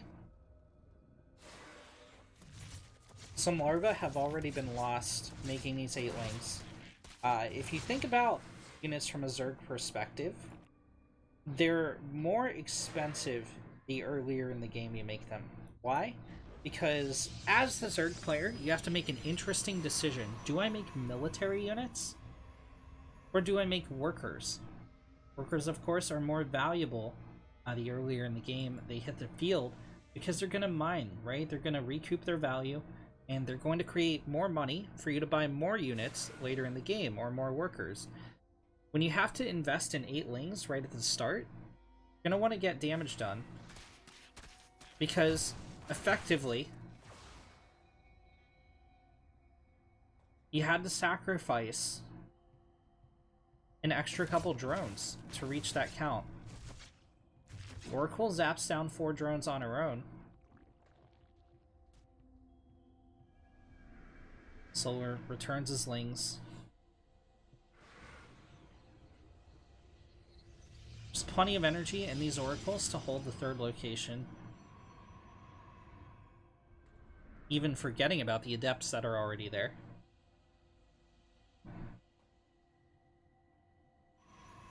Things are going to try to get in the net. They decide against it. Try to engage the third. They will break through here if left uncontested. But Estrella drops a gateway to block it off. The Oracles do return home.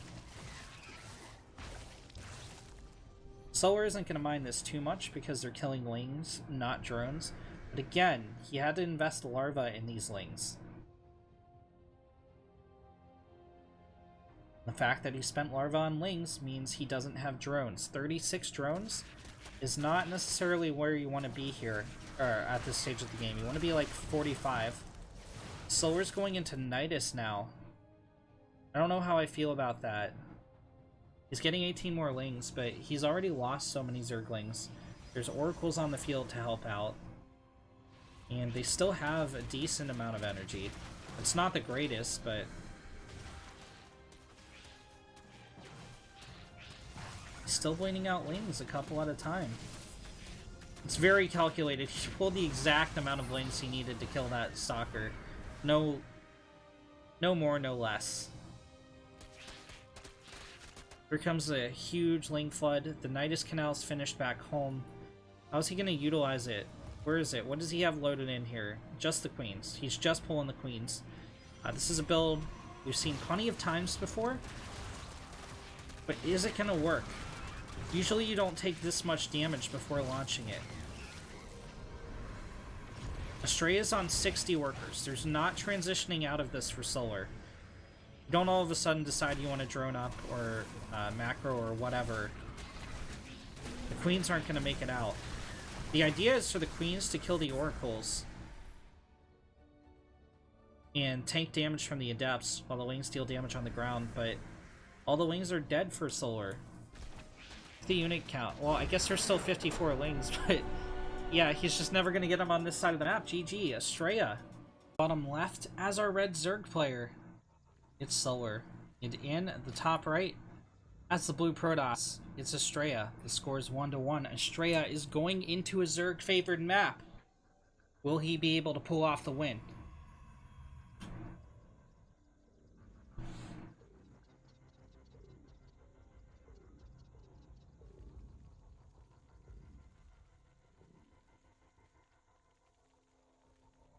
Despite the effectiveness of pull first on this map of Ravager all-ins,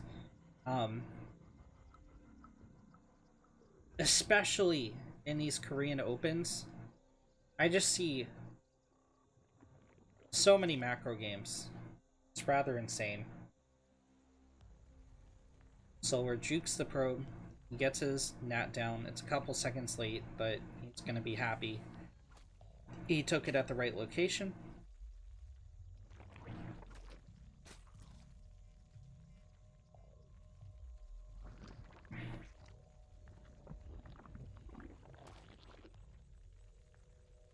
Estrella drops a cheese spray. But he's open standard. So it's a little bit incongruous.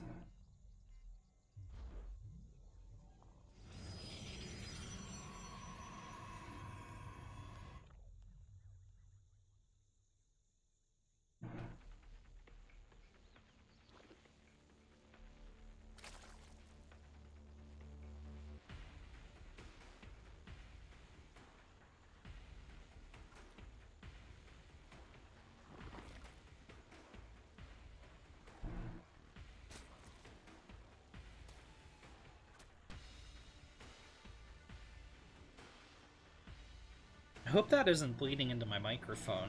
It sounds like the apocalypse downstairs. I don't know what's going on. I mean, clearly my roommates broke up, but, like, Jesus. Where's the fire? So Estrella, it's a full scout off. He's going into Stargate, Solar, intercepting with some lings. Gonna be far fewer than last game. Which is a little unfortunate. Look how wide open this wall is. That said, it's also because Estrella hasn't seen a wave of lings that he's being so liberal. Stargate's about to finish. We're going to see an Oracle enter production, or a Phoenix. One of the two. Could be either or. But it's probably going to be 2 Oracle Phoenix, no matter what.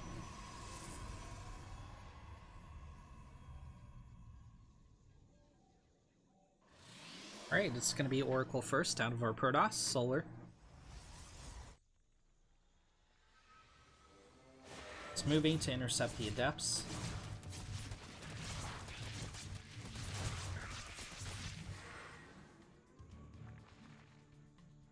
Adepts sneak out 3 kills, it looks like.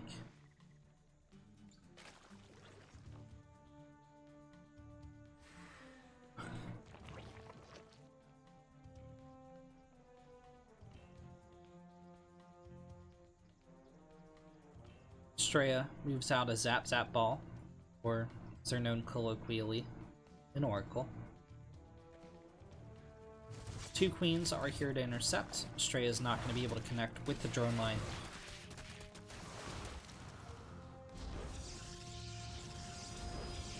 Straya drops the 3rd Nexus.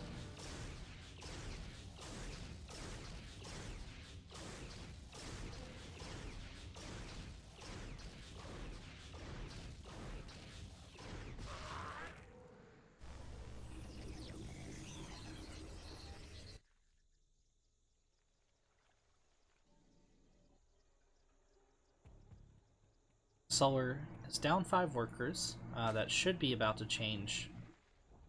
Usually when I hit that like 42 to 45 drone sweet spot, he did of course take a little bit of damage. He had to drop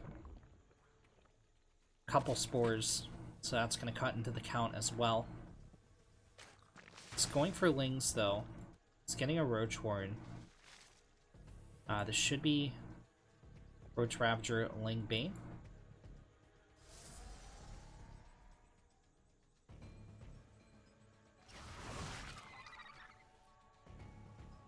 Straya gets scouted. He's not going to want to move in from that angle with his Adepts. He's going to move back and nestle them right in here to defend the 3rd. Maybe a couple over here. But there's not going to be an attack coming from Solar for a little... Oh, no, he's going to run out of pack of Lings. Okay, he's pulling the Queens. Roaches aren't on the field yet. Here they come. Whoa, here they come.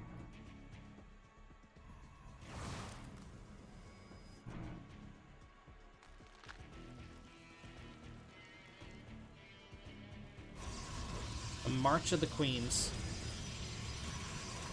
Look at the amount of shield batteries Estrella throws down. This is so decisive. Solar's trying to open up a pathway by taking out these gateways. He has softened them up enough. The gateways fall, but this was just to buy time for the shield batteries. This is so many shield batteries. Bile is going to try to knock those down. No, he drops the Biles on the Oracles and misses.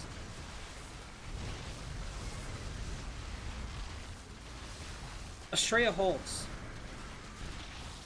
Had the Biles just gone on the shield batteries, I think this would have gone differently. But they didn't. Wow.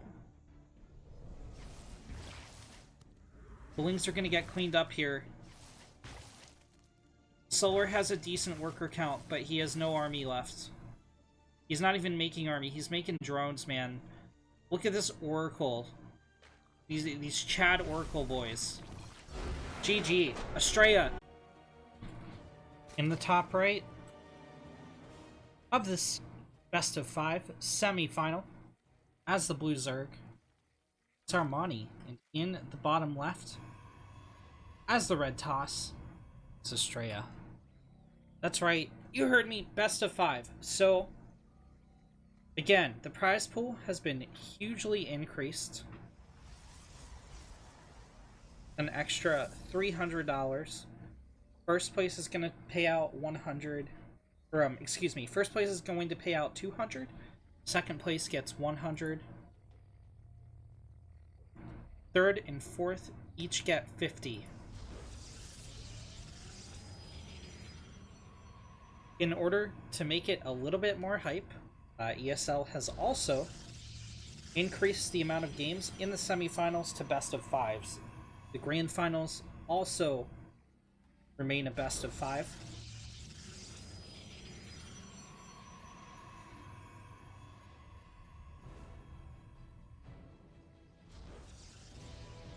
So, a possible 9 more games of StarCraft after this for you guys. At least in this Open. There is always, of course, the EU Open. And, you know, usually semifinals are staggered one at a time. It was in all 3 of them last week. Well, all 3 of the Opens last week. We did see the one semifinal start way before the other. Usually they wait for everybody, and then one semifinal starts, and then the second one. But they haven't been delaying the second semifinal, at least as of last week. So, a little bit change to the format as well as the prize pool. Stargate does get scouted quite handily here by Armani. This was a very early scout, but it paid off for him. He's going to be able to react. Plenty of time. Oh man. Even saves the drone. 1 Spore Crawler forced, but it's definitely better than losing a drone there.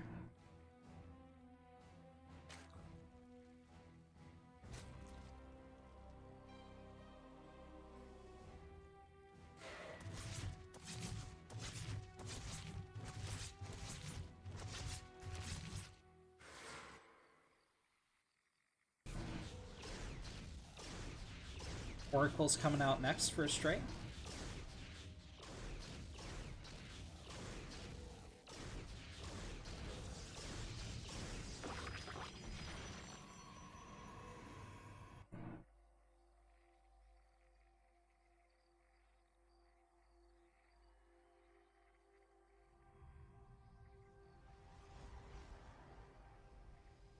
Romani swings by to say hi, but he's not going to break in here anytime soon.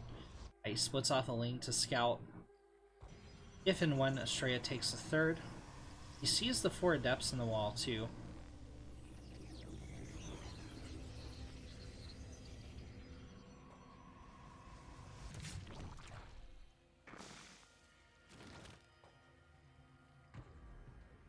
Oracle gets 2 drone kills, but like, that's like a minimum. It's like a token thing. Oh no, the probe's trapped. Straight. Yeah, he's gonna have to cancel a recall, and he chose the cancel. Unfortunate.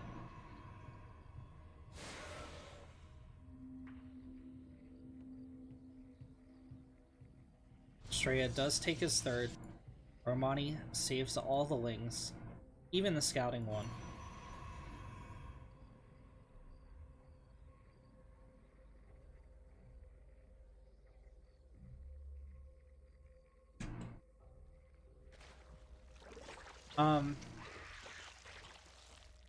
If I recall correctly, I've casted Estrella versus Armani twice before, but both times were Estrella losses. Again, I'm relying on memory here, not notes or anything, for this particular matchup, so I can check a Ligulac or something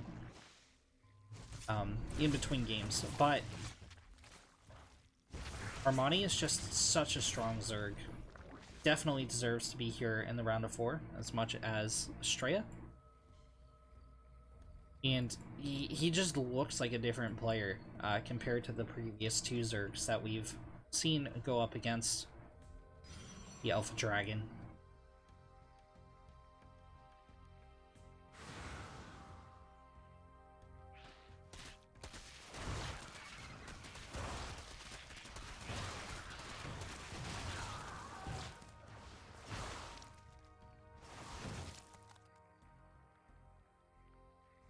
Money is a lot of lings there.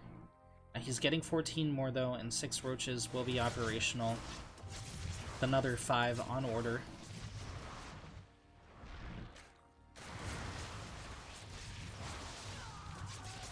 The Adepts are almost to the mineral line. Still cutting back. They've cut down most of the wings, but a few of them have been picked off. Estrella is investing in charge after this. Finally, some drones start to fall. But it's not the damage I'm sure Estrella was hoping for. He's hitting with some adepts at the third as well. Some delayed mining time. Okay, alright, there we go. All of a sudden, 21 drones have fallen. That's plenty. Estrella can take that to the bank. He can invest it. He can collect interest. Armani's going to feel very pressured to counterattack, and counterattack he will. Estrella has a lot of energy on these oracles, and these lings are rather far out in front of the main force. There's a lot of sentries here for a Protoss, but nothing to really shield for them. I mean, there's literally shield batteries and cannons, but there's not charge lots, there's not stalkers, there's not archons, any real substantiality to that army. However, it's not going to matter. Armani backs up. He's taken a fourth behind this. When oracles are burning down your roaches, it's not ideal. It's really not ideal. They got like 3 roach kills there.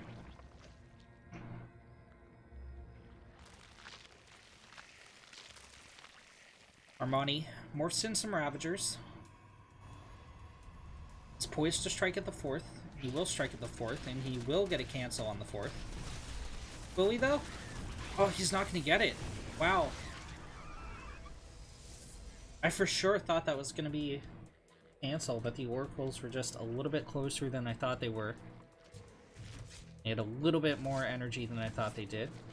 Yeah, so this is looking really good for Estrella going into the late game.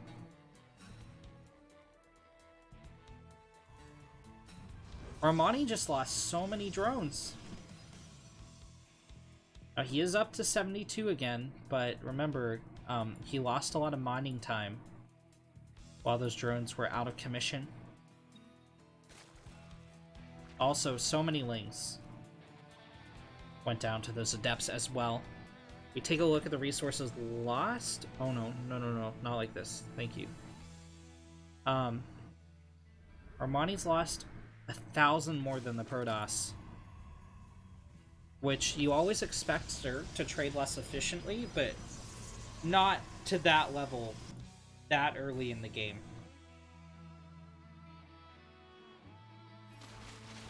Rip these zealots.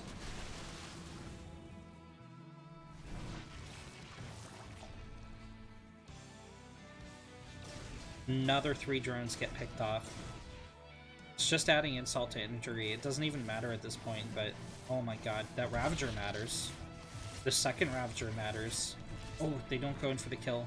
They'll survive with 1 health. They regen 1. I didn't lie. It was at 1 health. I was at 2.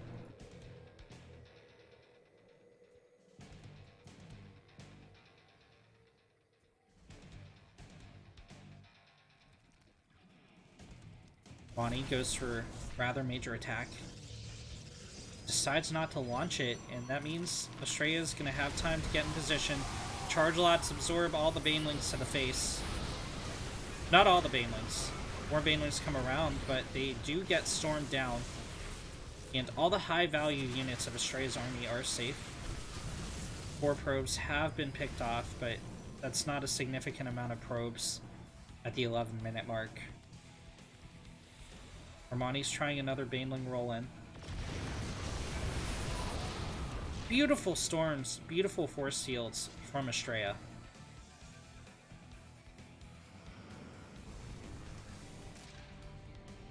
He snuck out a Void Ray at some point, apparently. He's using it for Overlord hunting. 2 Queens with Transfuse will force it away.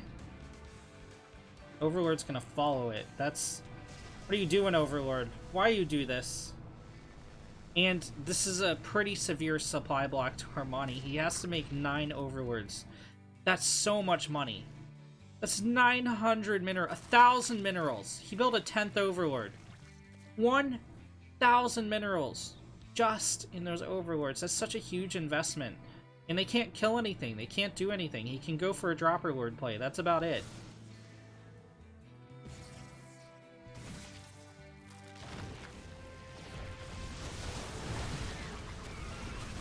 Those are some dank storms.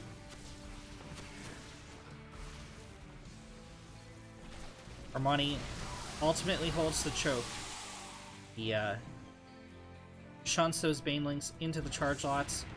Goes for a baneling run by as well. He's gonna get a dozen probes, it looks like. Just a nice pick off. Estrella does have bank, so he's gonna remake those 4 at a time. Get up some more cannons. Armani, well, Estrella just has this astronomical income. Armani does too. But Estrella's engagements have been so on point lately.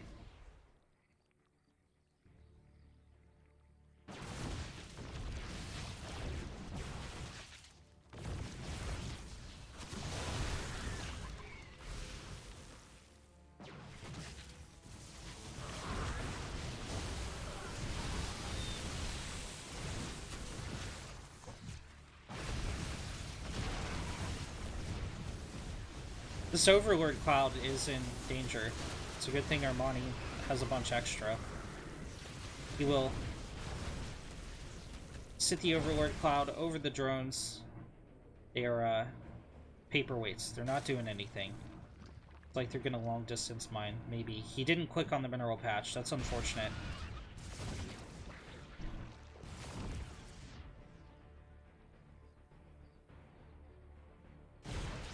Armani's trying to figure out what to do here. Sneaking out Broodlords. These initial 3 are exposed. He bluffs out Estrella. Estrella could have dove in on them. It's going to recall to defend against the 30 or so lings that were harassing him.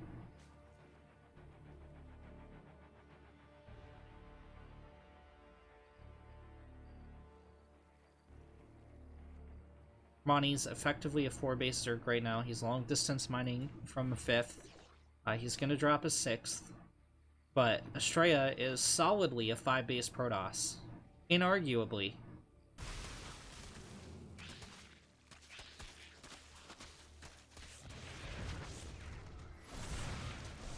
Broodlords have begun shelling the static defenses of Estrella. Queens are pushing forward. They will, of course, transfuse the Broodlords. It's critical for Estrella to get kills on those Broodlords. It's going to be a tall order, though. He didn't throw down Stargates, so he's not going to have carriers to help. He's not going to have Tempests, anything of the sort.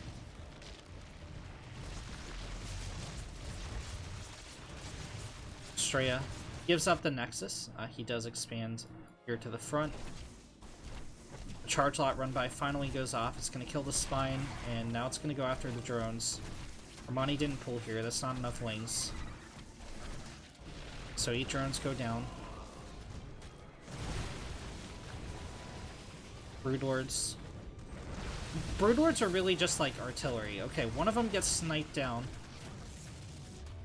There's still plenty of transfuse for the Zerg. But, Broodlords are like artillery. Like, they shell the unit. They deal their impact damage. The Broodling's annoying. It keeps them in position or whatever.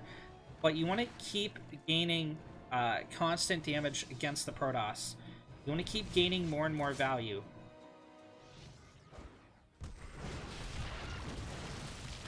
Not let them regen their shields.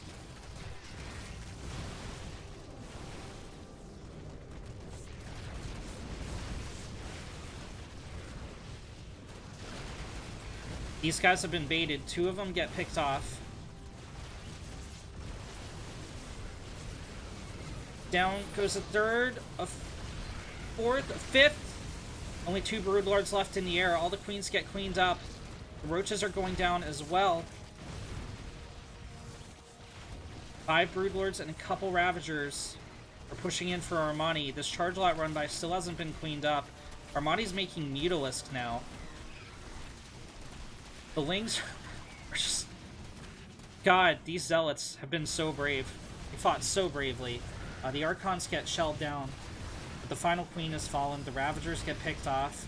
1 Archon derps into the bile, but this attack has been defended. Straight up. GG is called. In the bottom left corner of Zen as the blue Zerg, it's Armani. And in the top right, from the US of A, flying the dragon in black and gold for Alpha X. It's the red Protoss Estrella.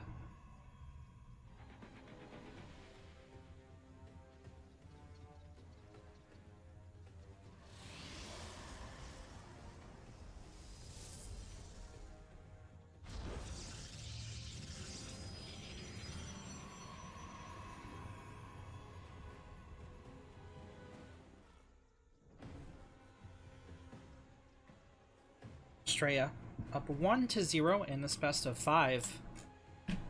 What an impressive run today. Already taken down Lambo, already taken down Solar. Two very tough opponents indeed. And he's gonna open Gate Forge this game. He has played on Zen in the final game of the previous series. Didn't open like this though. Okay. He's not going to cannon rush the natural. This is just a proxy robo.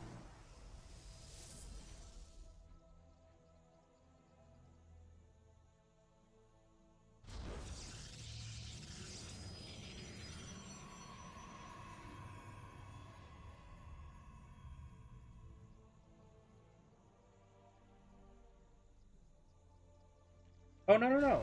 This is like, it's gotta still be proxy robo, right? He walled in fully at home. This is such a weird cannon rush. Because, like, can he even get the cannon down in range of the hatch? No, he can't. The creeps spread out too far.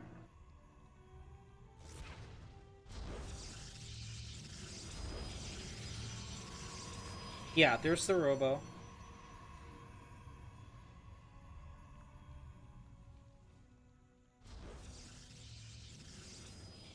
Armani hasn't grabbed a second gas. In fact, he doesn't even have full saturation on one gas. What the hell? I'm very confused by Armani's reaction to this. What does he think is going on? Like, all your responses to this require gas. It doesn't matter if you go Mira, if you go Nidus, if you go Baneling, if you go Ravager. Need gas, man. It's clearly not going to be Roach Ravager. He did get 36 supply blocks. It's going to hurt a little bit.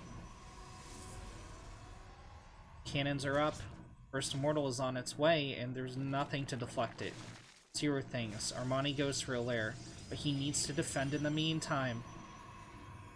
There's going to be a shield battery on the high ground very shortly. There's nothing Armani's doing to stop this. It's just Queens to fight the Immortal. That said, the Immortal isn't shooting yet. Okay, backs up.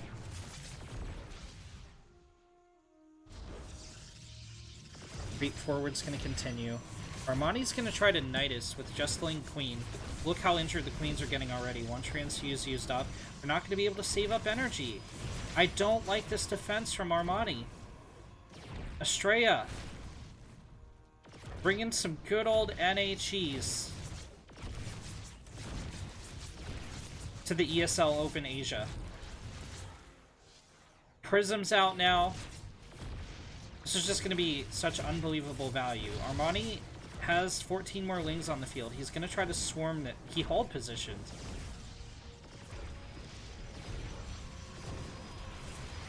But he can't ever get this around because of the Prism. They're going to go around and hit the robo, maybe? Yeah. But there's 3 shield batteries and cannons. I get the impression that Armani actually doesn't know what to do. He didn't commit. He could have killed the pylon. He goes back in, but now the shield battery's healing the pylon. All the Lings die. It's just Queens. I hate to say it. Estrella wins. I mean, this Nidus is going to go... no, you know what? Estrella doesn't have recall. Okay. Okay. I see you. Looks like we're gonna have a base race on our hands. Drop the force field! Backs to the corner. There's the force field. Oh my god, the probe's positioned on the other side. Another force field prevents any links from doing any damage to this. The cannon helping out as well. The sentry finally falls. It was a brave defender. It's gonna be a base trade. Armani got a third up. Estrella still has 10 workers. Only 240 minerals. He can't remake the Nexus. Oh my god. Maybe I was wrong. He's dropping a Nidus back on this side.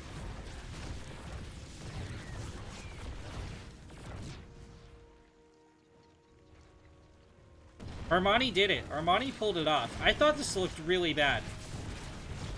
But apparently not. Apparently, this is high IQ play. What an action-packed game.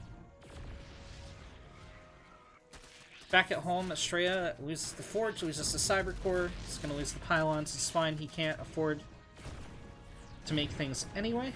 Wait a minute. Yeah.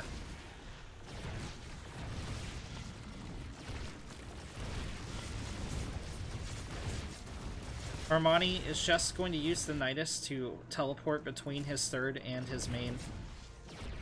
And I think Armani's done it. Incredible. If Estrella had a recall there, this game's over, but he spent the energy on Chrono Boost.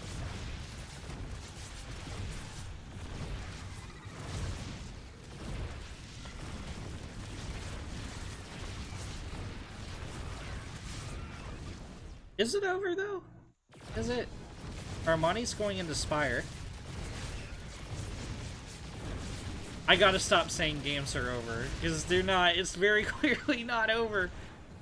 But Estrella keeps taking little bits and pieces of hull damage on these Immortals, and their health is dwindling quickly. Drones are gonna evac into the Nidus and head out to the third, it looks like. Ooh, the Nidus in the main falls. The pool's gonna fall after.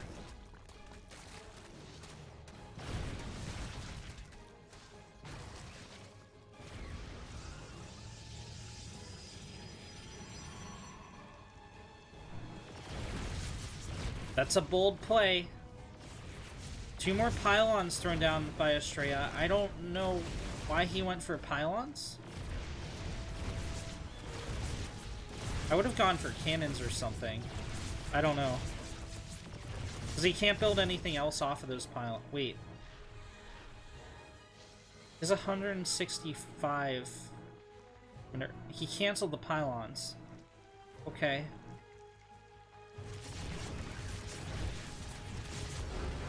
GG's call. In the top right corner, as our blue Zerg. Fresh off of holding a brutal proxy robo, it's Armani. In the bottom left, it's our tenacious North American Protoss, Estrella.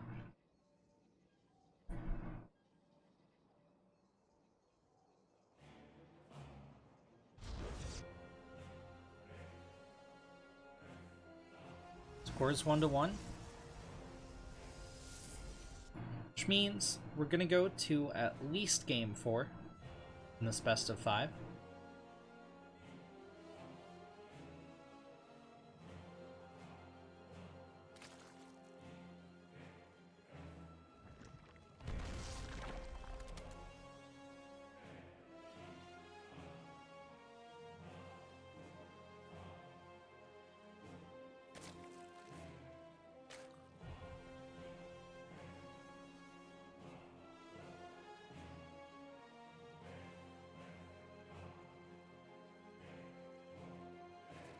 Armani goes hatch pool gas. Probably supposed to be hatch gas pool, but it's not going to matter too much. Estrella gets the wall off. Eternal Empire, breeder of the macro game. Eternal Empire is like the Chad map that Purity and Industry wants to be. Purity and Industry is like, hey guys, I'm bad for airplay, and I want intense macro games to happen on me, but instead it just gets vetoed and no one plays on it. And Chad Eternal Empire is in like every map pool of every series. Is like it's beloved by all races. Get these intense air battles, these intense ground battles, fighting over the third, fighting over the fourth. These tense situations where you're so far across the map that you're like you have to commit so hard to get aggression done that like it puts pressure on you to actually do damage and actually commit. Puts pressure on the defendant to take it seriously and wipe out the forces, not just defend.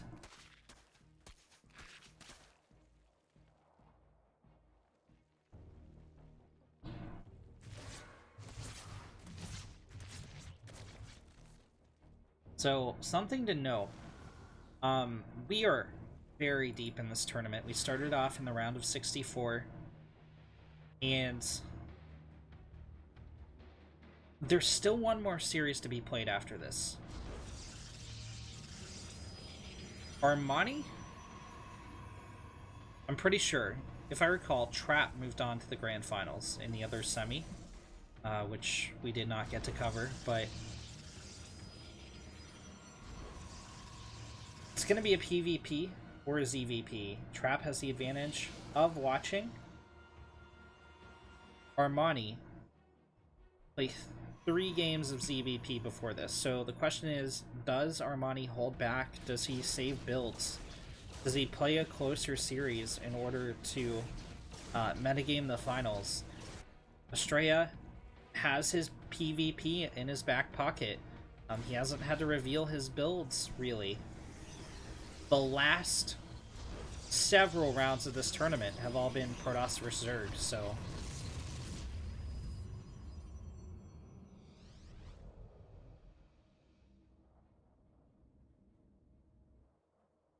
his part of the tournament anyway, the lower bracket. Not the lower bracket, the lower half of the bracket, you know what I mean.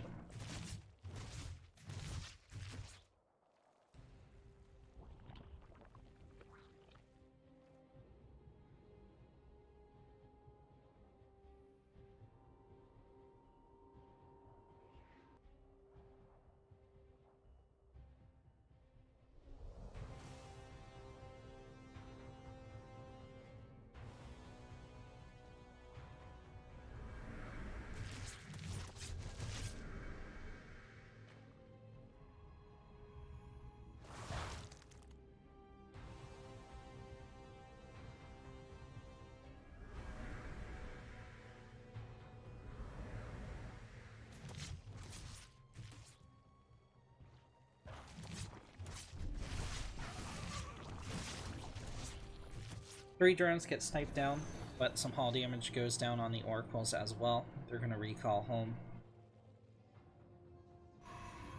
Estrella might be worried about an attack on his third base. Armani does have some links positioned out on the map, but these 3 adepts plus the sentry could take care of them.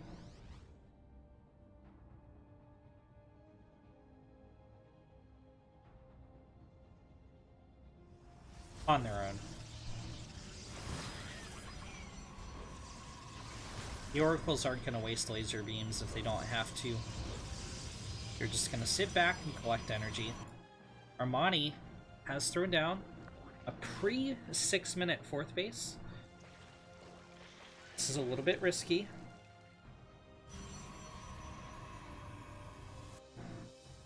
A 3-base push from Estrella could be pretty punishing, depending on the timing that it hits.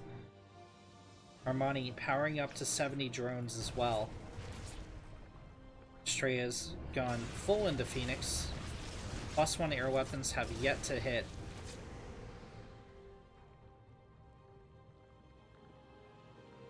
He hasn't built any more, though. He's going into Forge, going into Double Robo.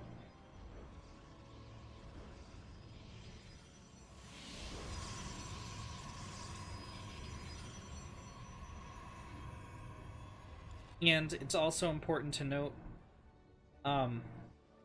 he did invest in these +1 air weapons. Oh man, went back in 16 drone kills overall so far. Overlord gonna get picked off.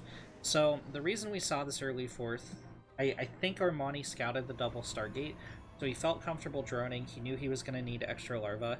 He felt comfortable taking that fourth. It's going mass Hydra, but Astrea's getting a Robo Bay. Colossi and Disruptors are both going to be really good against this. Armani's supply blocked. And... ooh, okay. Astrea's going into Immortal. I don't know if I like that.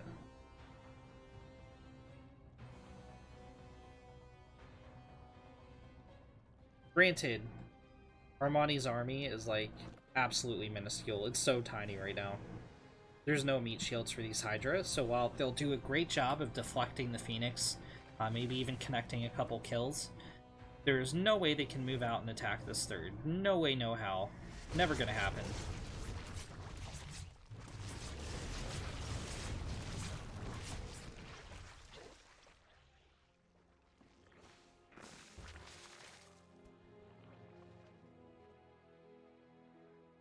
Ooh, Astrea better be paying it to... ah, Armani didn't commit. He could have picked off 1-2 Phoenix if he had target fired, but he didn't.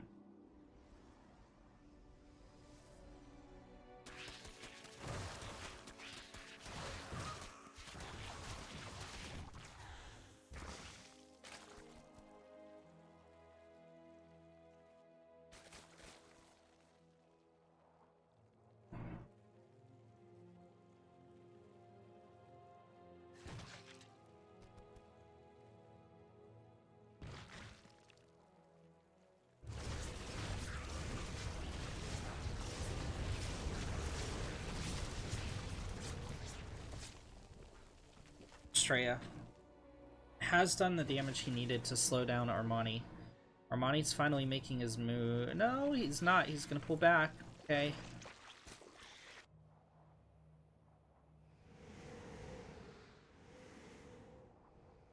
Astrea is actually gonna be the one to go on the attack.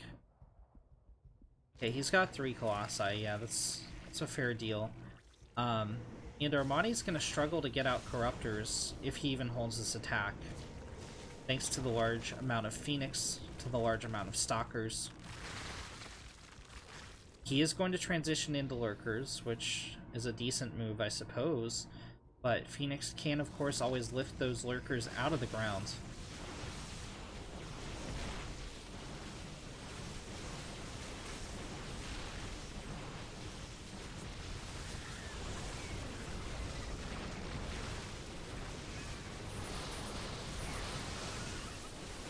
There were a couple decent Baneling connections there, but just not enough of them.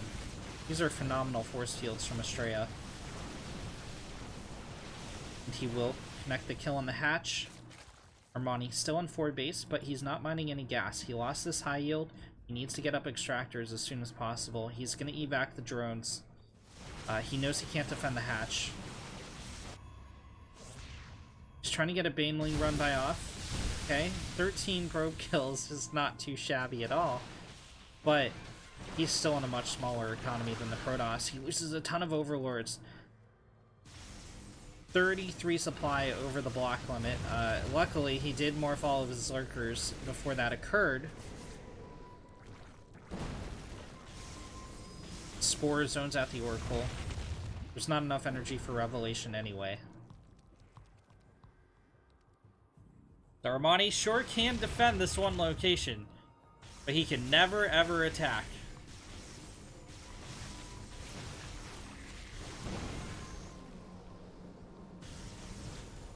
He's not even building Overlords, man. He needs to spam Overlords. There's 6. That's 600 minerals invested in Overlords.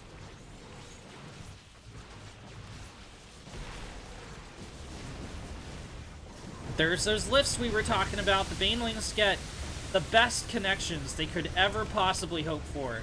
And it's still not going to be enough. 10 more probes go back down. And Estrella is behind on workers, but Armani just doesn't have bases to mine off of. I mean, he did re-expand down here, but now his third's under threat. He does still have one lurker, and there's no detection for the Protoss. That's going to be his saving grace. That single lurker stopped Estrella from winning the game right there. Hero lurker. 8 kills on it, too. What a Chad. But this base is going to go down. And there's nothing Armani can do about it. He has 75 drones and no mineral patches.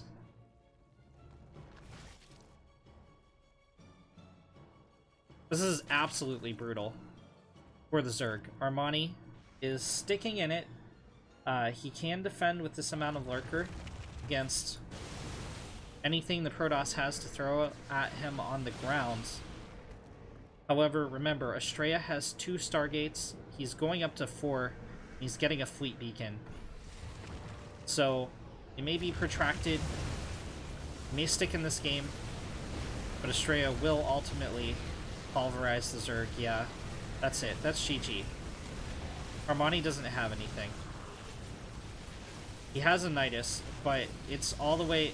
If he had put this Nidus in the main, it would have been more effective, but he didn't. He's at half the army supply of Estrella. The Nidus gets picked off. There's no attack potential from Armani, and with that... In the top left is the embattled Korean Zerg. It's Armani. In the bottom right, as Red Protoss, United States, it's Estrella.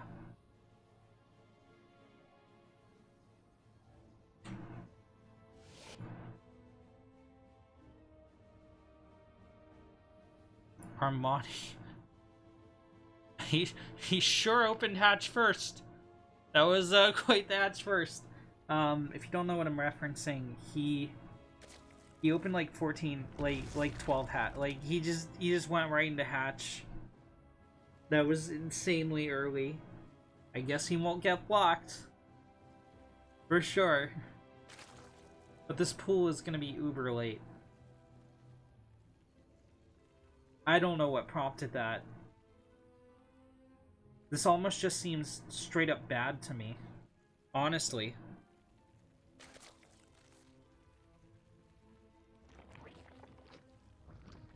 Full gas. And at 20. Estrella has so many options. He's gotta know this is early, right?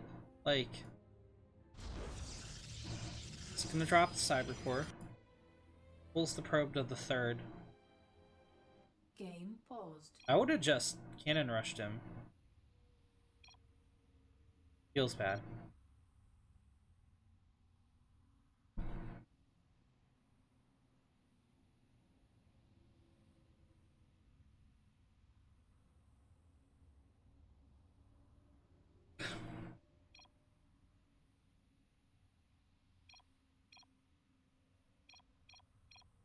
Game resumed. There's no way to know who the lag is. There's like so many casters in this lobby right now, it's insane. There's like the whole of the Cranky Ducklings, and then Crank himself, and then Wardy, and then Chicken Man, and me, and then Bel Air, and then like several other people.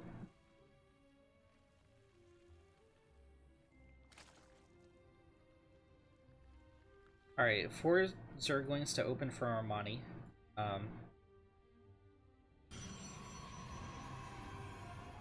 Stray goes into Stargate.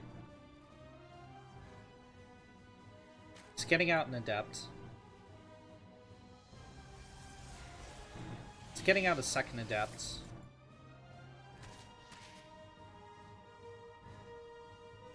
Oh no. Okay, it was rip F in the chat, guys.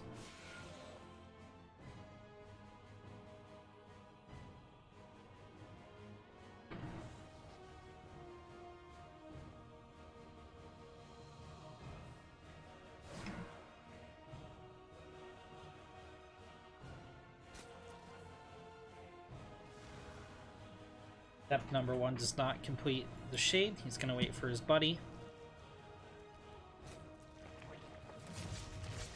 Armani has taken a third.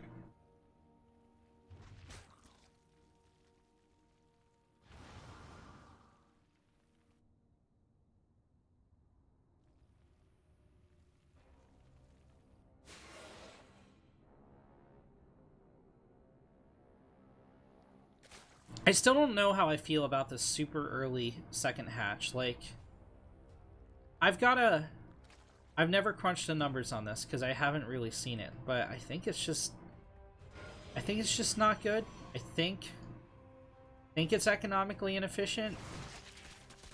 I'm not 100% on that. Steps back up to a choke. Pops out in the wall. It will break, actually. Adepts go on the chase, but Estrella gets up a gateway to complete the wall off once again. Armani's going to back off. Estrella's a single game away from entering the grand finals. That's a $50 difference, so if you lose here, take home 50. You make it to the finals, you're guaranteed at least $100, and you have a shot at the 200.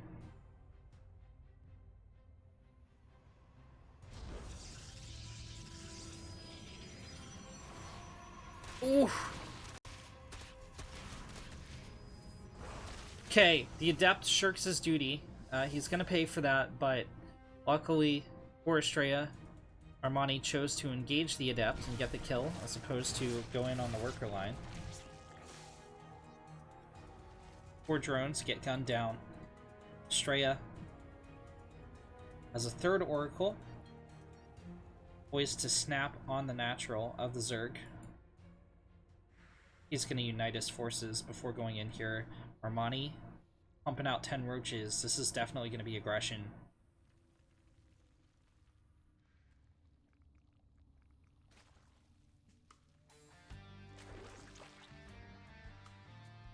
Armani's also still harassing around the third base. Estrella does have a robo up. He doesn't have any immortals on the field yet. He's going to have to get them out very quickly.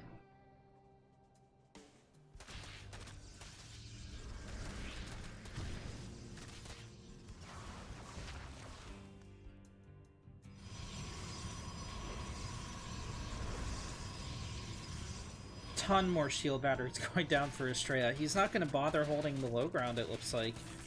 He's going to hold the high ground against this aggression. Immortal's almost out. About 5 seconds away. It's going to have to do a lot of work. Files connect with some of the Adepts. Every unit is so precious for Estrella. Armani is all in. He's pulled the Queens. There's a shield battery forest back here. Armani's starting to go to work on it. Still 2 transfuses left. 1 transfuse.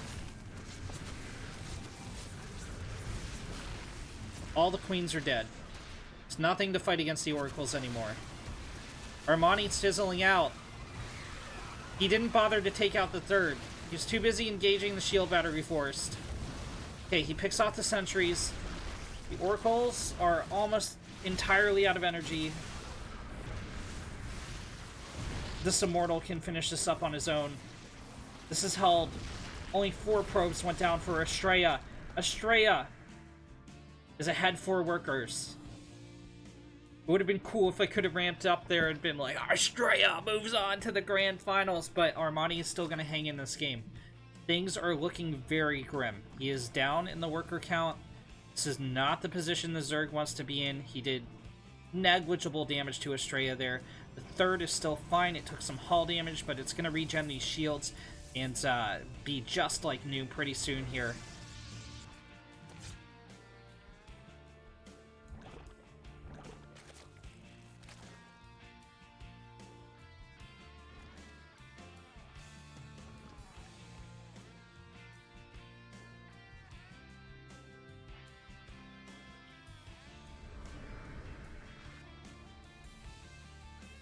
Estrella goes into double immortal drop.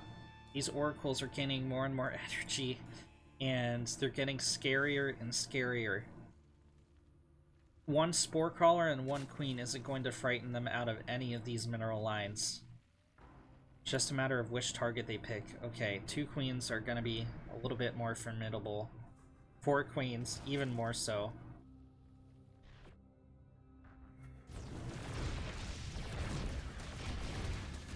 Double immortal drop happens, and Armani's like, shoot, he's going to go in from the other angle, but he doesn't. 3 drones do go down to the immortal drop. Estrella's going to have to go into the main if he wants to deal any damage with these floaty boys. That's exactly what he's going to do. No, he's not. There's nothing here to defend. Do it, Estrella! Finish him! All the normal tech stuff you'd expect to see going down for a Protoss. Templar Archives, charge, +1.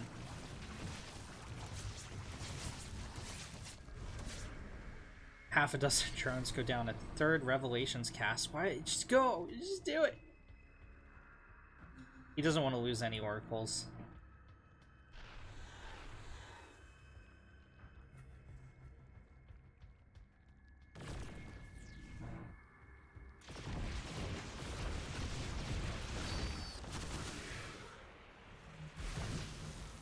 All the biles whiff.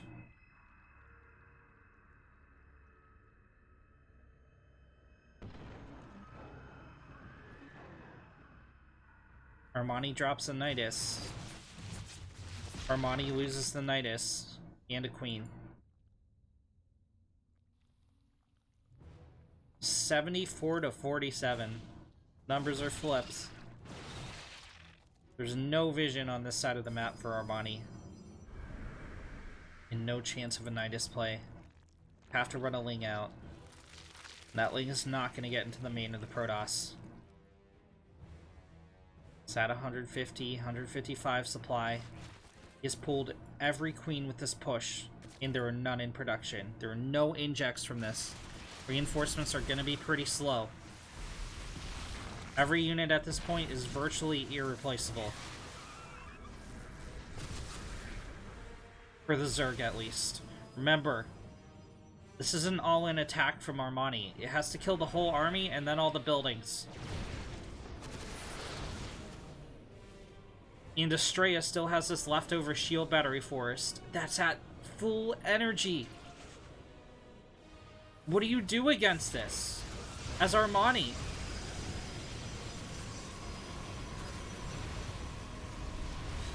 He lands some sick biles, but he needs like 3 more waves of sick biles. The force field's cut off the Zerg. Estrella is pushing out and into this. GG is called. Estrella claims the 3-1 victory. In the top left corner of Nightshade here in the grand finals, as our red Protoss, he's Trap. And in the bottom right, as the blue Toss, from Alpha X, it's Estrella.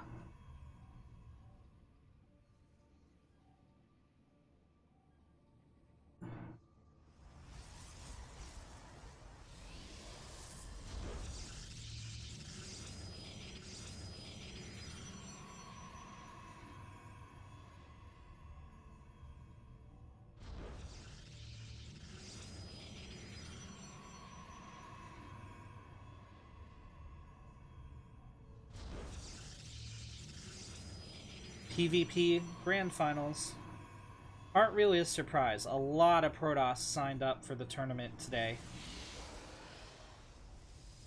It was majority Protoss. The Zergs fought hard against Estrella, but he killed them one by one. He just took them out back, pumped the shotgun, and pulled the trigger.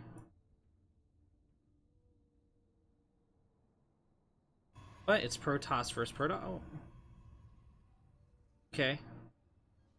Music's enabled. It's just choosing not to play, I suppose.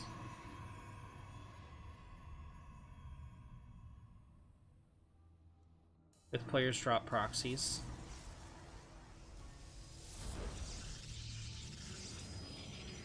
gonna be a gateway from Estrella.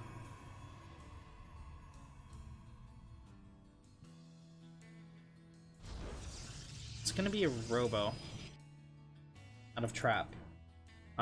People say this is a coin flip matchup, specifically because of the Proxy Robo. And we're getting a shield battery buff next patch that's gonna kill all Zerg cheese forever. But it is going to, in theory, help against Proxy Robo. So it's very nice. Basically, the shield battery is getting a buff, so it regenerates. It creates an invincible unit for 16 seconds, essentially. Shield battery has to be in range of the Nexus, and it can get overcharged. And what that'll do is stop an Immortal from overrunning the a small amount of Stalkers. Can still try to kill the shield battery, but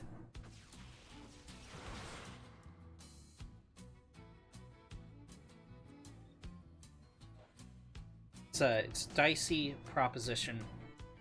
Trap for double Adept. He's gonna find Estrella's proxy. Estrella kind of herded him into it, so he is going to connect the kill on one of the Adepts. The second one will escape pretty much unscathed.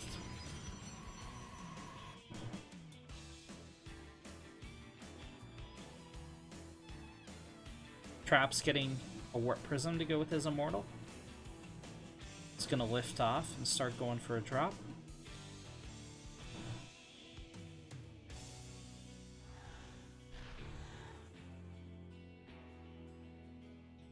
Warp Prism's like, I pick things up, I put them down.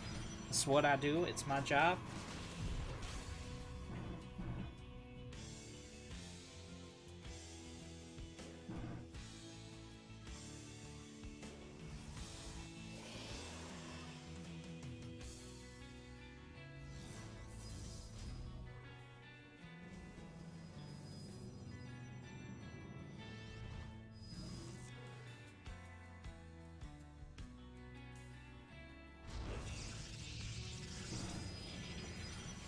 Estrella gets a full scout off. He's gonna fight. He loses a sentry right off the bat. And Trap hasn't lost a single unit. Finally, a Stalker goes down after the shield battery runs out of energy. Okay, that sentry definitely overextended. But that's because Trap's focus is on this double Immortal drop. I guess it's not a double Immortal drop, it's a double Mortal attack with Stalkers. 15 probes have gone down, and there's no pulling back from this for Estrella. He was deflected on the other side of the map as well. Came home to help defend. No, he didn't target down the Immortal. Okay, this is over. GG. Trap takes game number 1 of Simulacrum. As the Red Protoss claiming victory in game number 1. It's Trap. In the bottom right, as the Blue Protoss from Alpha X, it's Estrella.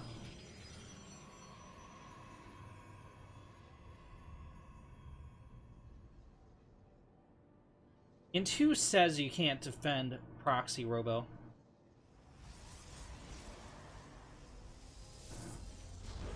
Trap doing so in fine fashion in game number 1.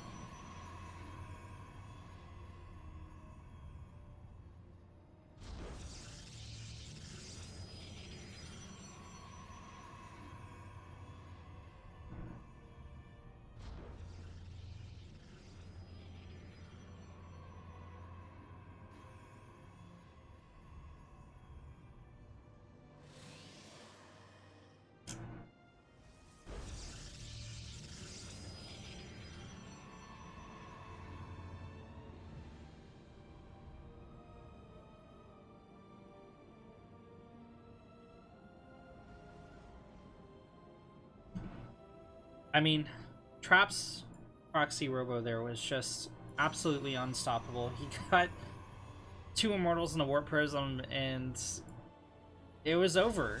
It was just all over. That's all it took. Both players are going for proxies again. My question is, if Proxy Robo is so overpowered, why don't both players do it every game? You know what I mean? Why not just always Proxy Robo? It definitely looked very strong there for Trap, but I feel like Estrella made a couple of misplays that led him to the situation he was in.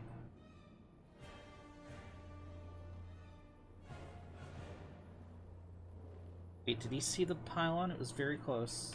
Oh, he didn't. He was incredibly close to finding that pylon.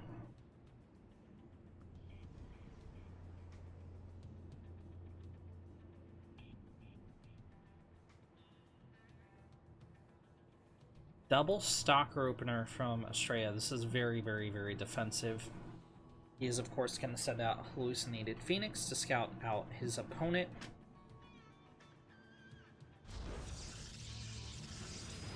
Double Stalker opener from Trap. Means he's going to get a little aggressive, probably. Quadruple Stalker means he is 100% most certainly going to go on the attack. Estrella shades in his 2 Adepts. One of them falls. 5 probes have been picked off. He's going for a 6th. He's not going to get it, though. Estrella pulls ahead 7 workers.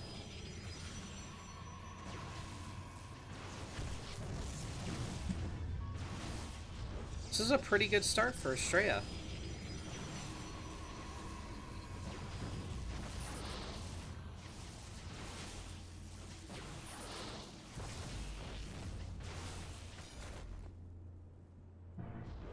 This is a very good start for Estrella.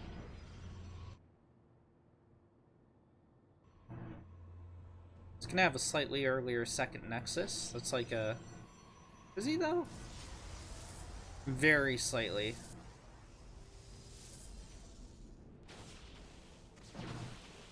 Trap found the proxy pylon. He's gonna take it down. It's not gonna supply block Estrella or anything. Estrella going into Twilight and Forge. Trap going into Robo. Estrella probably gonna try and take a 3rd, but he has to survive this first. He does have full energy shield battery on the field to service his wounded units.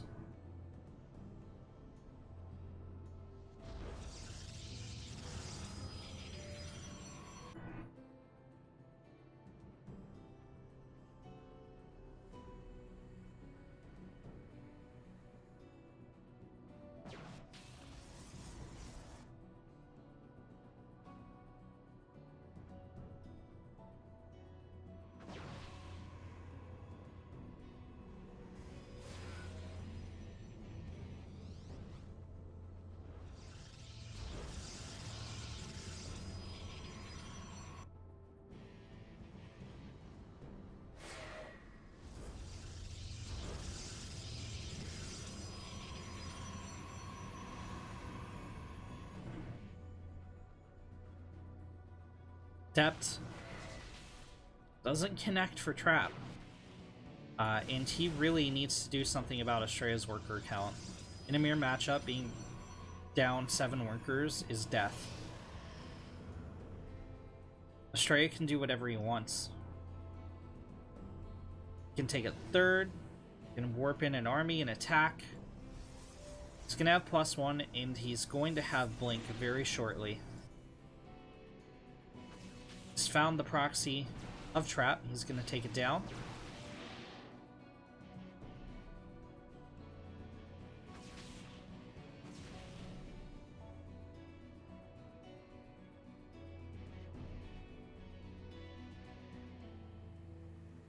Blink's finished up.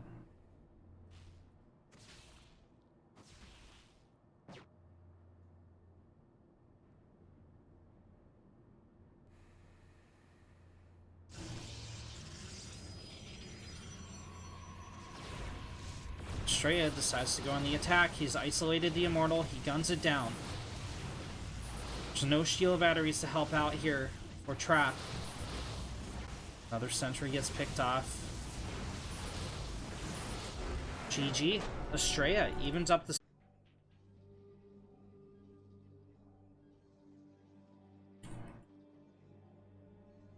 In the top right corner of Eternal Empire, as the red Protoss, it's Trap. And in the bottom left, as the blue Toss, it's Estrella. It's 1-1, tension's building, we have a series.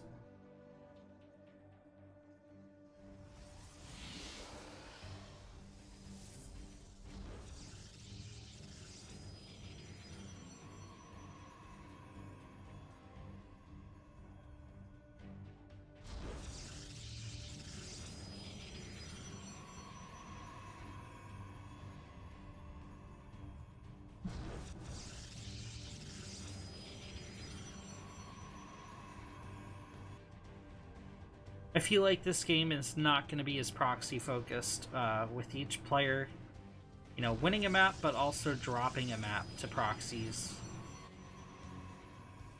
Well, okay. To be fair, in the last game, it was just proxy pylons. It didn't really matter, but we're probably going to see more proxy pylons.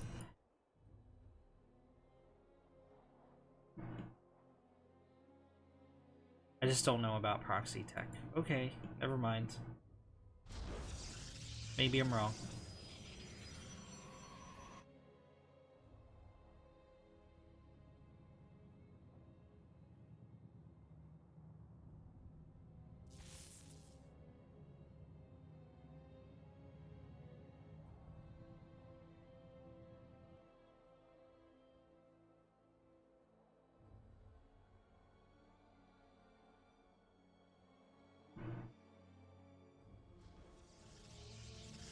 Estrella's going double Adept.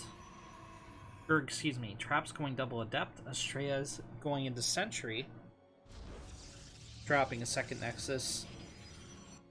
Get out that hallucinated Phoenix. Scout out his opponent.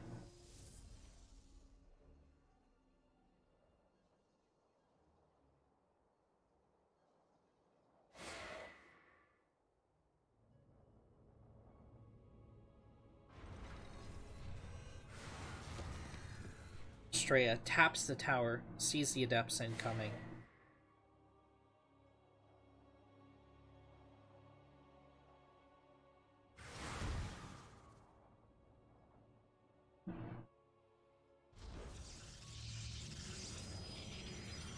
He's lost his first casualty in this game, but gained with it valuable scouting information. He's going to be able to position a probe at the top of the ramp, throw down a shield battery, block the Adepts from coming in, cancel the shield battery. Or other small building. Yeah, he's going to do a shield battery.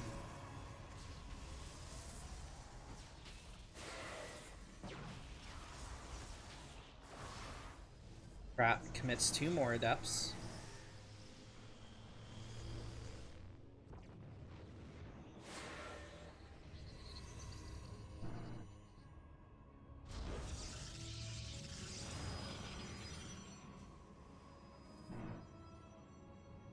Sorry.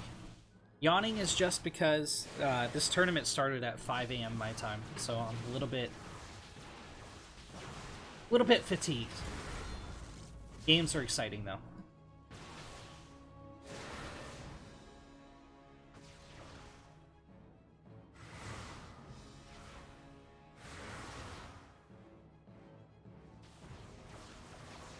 Trap is trying to isolate these stalkers, take them out one at a time. He did get a successful kill with the one he split off to the north. He's gonna have a little bit of a harder time engaging. Estrella let the shield battery finish, so he's gotta kill it off with probes. Oh no! Okay, he drops another shield battery. It's gonna block out the Adepts again. But keep in mind, all these probes are on the high ground. They're not mining. They're not doing anything. They're just paperweights right now. And that was the effect that Trap tended to have. He's been on a bigger economy for about a minute now. Probably not a minute, like 40 seconds.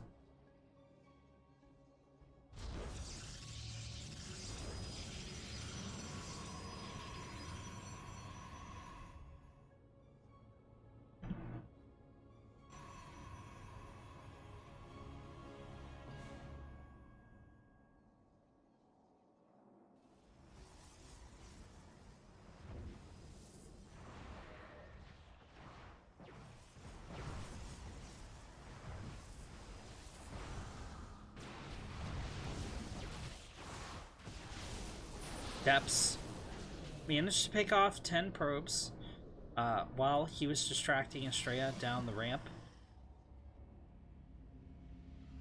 Trap pulls ahead 5 workers. Prism's still threatening out here.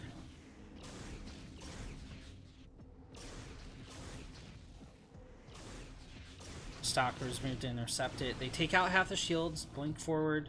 It was a little bit gratuitous.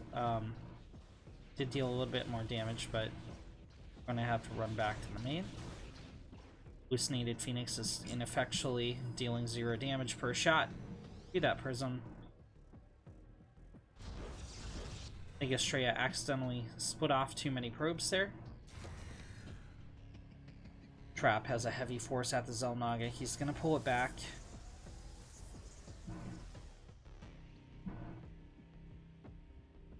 He has taken a third. Estrella has not.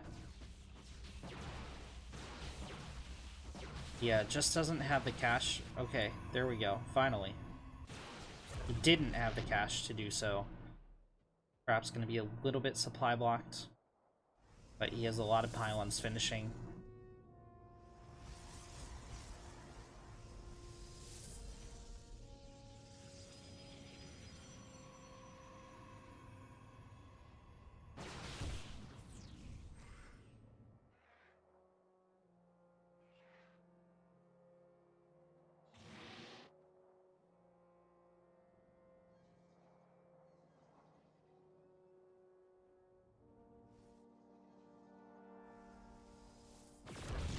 Estrella isn't really gonna...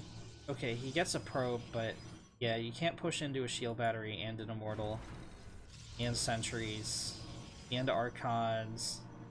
Trap just has this really good high value army, a lot of utility. Estrella does not. So while the army seems semi-comparable, I mean the supply is in Trap's favor quite a bit. It's really a lot more. Like, Trap just has this really high-tech army that can deal a lot of damage and has a lot of sustained power. Estrella has a handful of Blink Stalkers and now a Colossus. A couple sentries as well.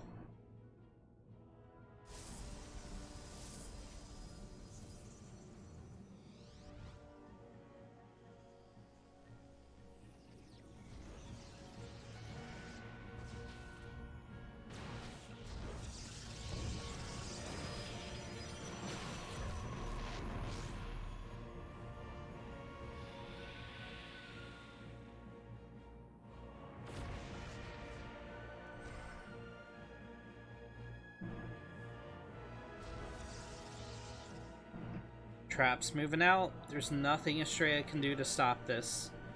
He's getting extended thermal lance and +1. Trap decides he doesn't want the kill, he just wants to get further ahead, so he drops the 4th. Estrella is posturing to take his own 4th, but it's a little bit farther away. It doesn't have to be. He has the money for it. Why not? Why not just take a 4th, Estrella?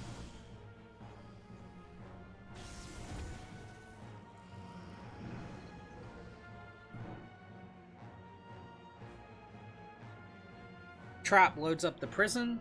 He's gonna move out.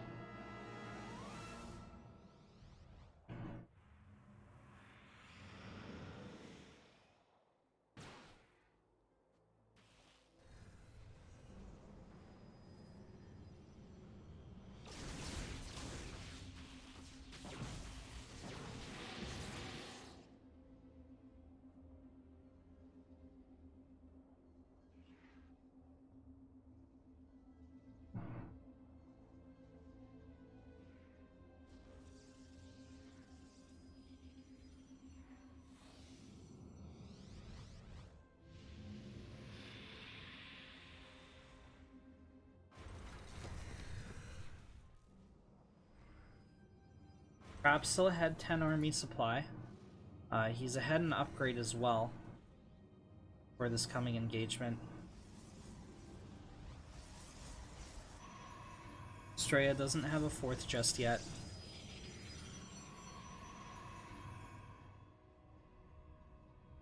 Trap's gonna take a 5th, and he finally pushes up the ramp. He unpowers the defenses. Ooh, the disruptor shot does not go off. Straya dives in on it.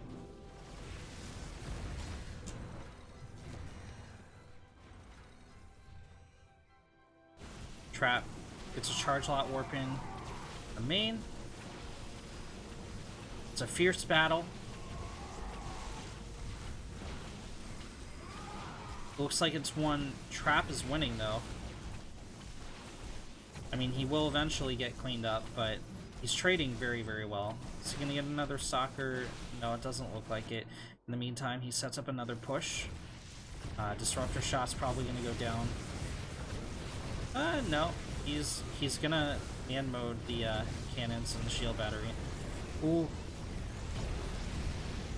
Disruptor hit on a disruptor. Takes it down. And these Archons softened up as well. Ooh! That was a juicy ass hit from Estrella. Estrella goes down the ramp. A lot of these units are very, very hull damaged. But Trap gets a DT warp in the main. He picks off one of the robos. In fact, the robo building the Observer, a huge Artosis pylon gets picked off. Not before a warp-in of Stalkers completes, but 3 gateways unpowered. And Trap morphs in Archons rather than continuing the DT pressure.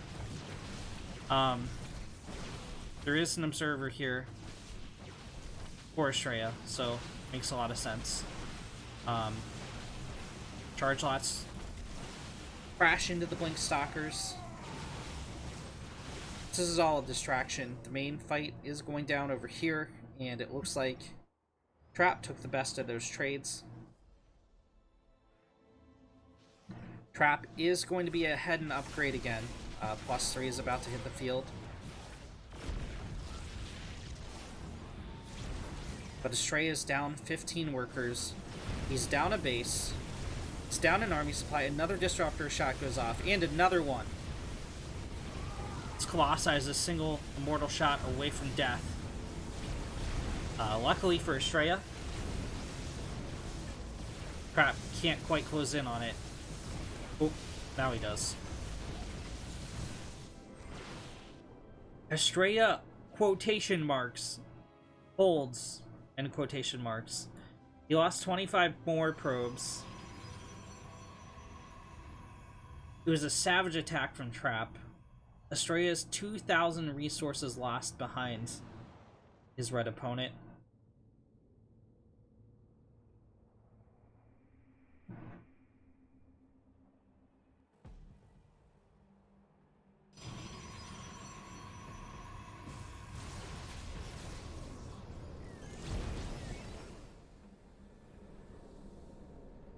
And things aren't getting better for him.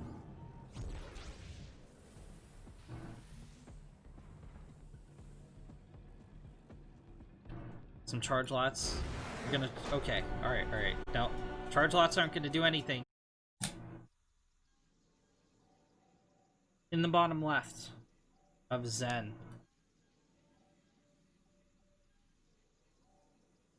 As the red Protoss.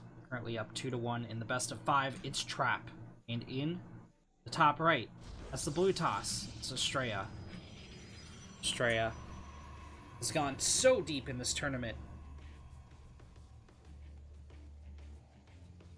Will it all end here, or will he take us to the ace map?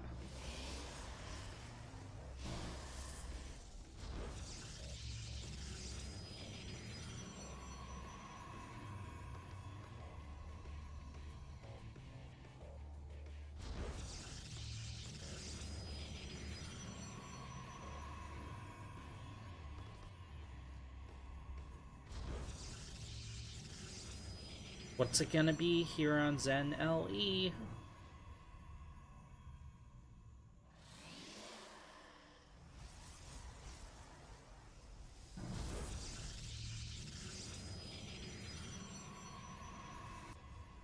standard opens from both players.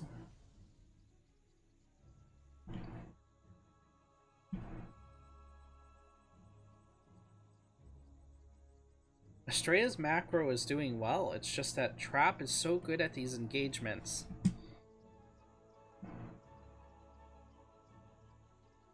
Estrella's gonna proxy outside his own main. I think this is gonna be Stargate. I don't know. Alright, look. I've seen Estrella proxy a Stargate in this location when casting him previously on this map. That doesn't mean he's going to do it. It could be a proxy, just a random proxy pylon to psych out his opponent. Could be a proxy gateway. He could use it to warp in Adepts. But Trap is going for that. Ew. Wait a minute. Listen to the sound effects. It's squelchy. They added sound effects to the water. I never noticed that before. Yeah, Trap's going for that OP proxy robo next to the water sound effect pond.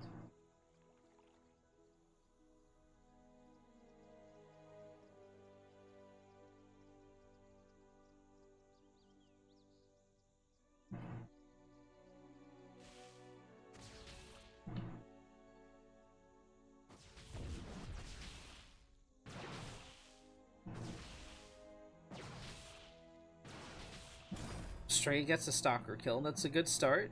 Good start. Did Trap find the pylon? He did find the pylon. Impressive. Most impressive. Stray is roving around. He knows it's out here. He knows the proxy's out here. He saw there weren't two pylons in Trap's space. He knows he sees the immortal. Okay. He doubles back. He's where the robo is, and he's gonna go home to prepare a defense. Stray is going for a Phoenix.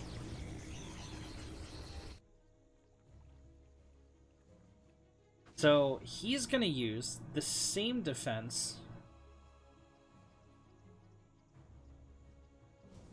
that we saw, what's his name? Firefly? I think his name was Firefly. Firefly used against Zest way at the beginning of our coverage of this tournament, where Estrella is going to sneak out like 2 tactical Phoenix, 3 it looks like, and get lifts on the Immortals. And also put pressure on the Warp Prism. Unlike Zest, Trap is not pulling probes and dropping shield batteries at the proxy.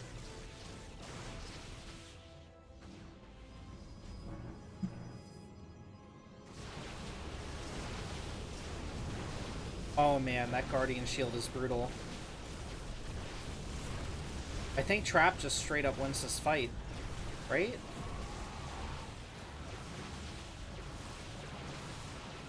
Down goes the final Phoenix, yeah. Oh no.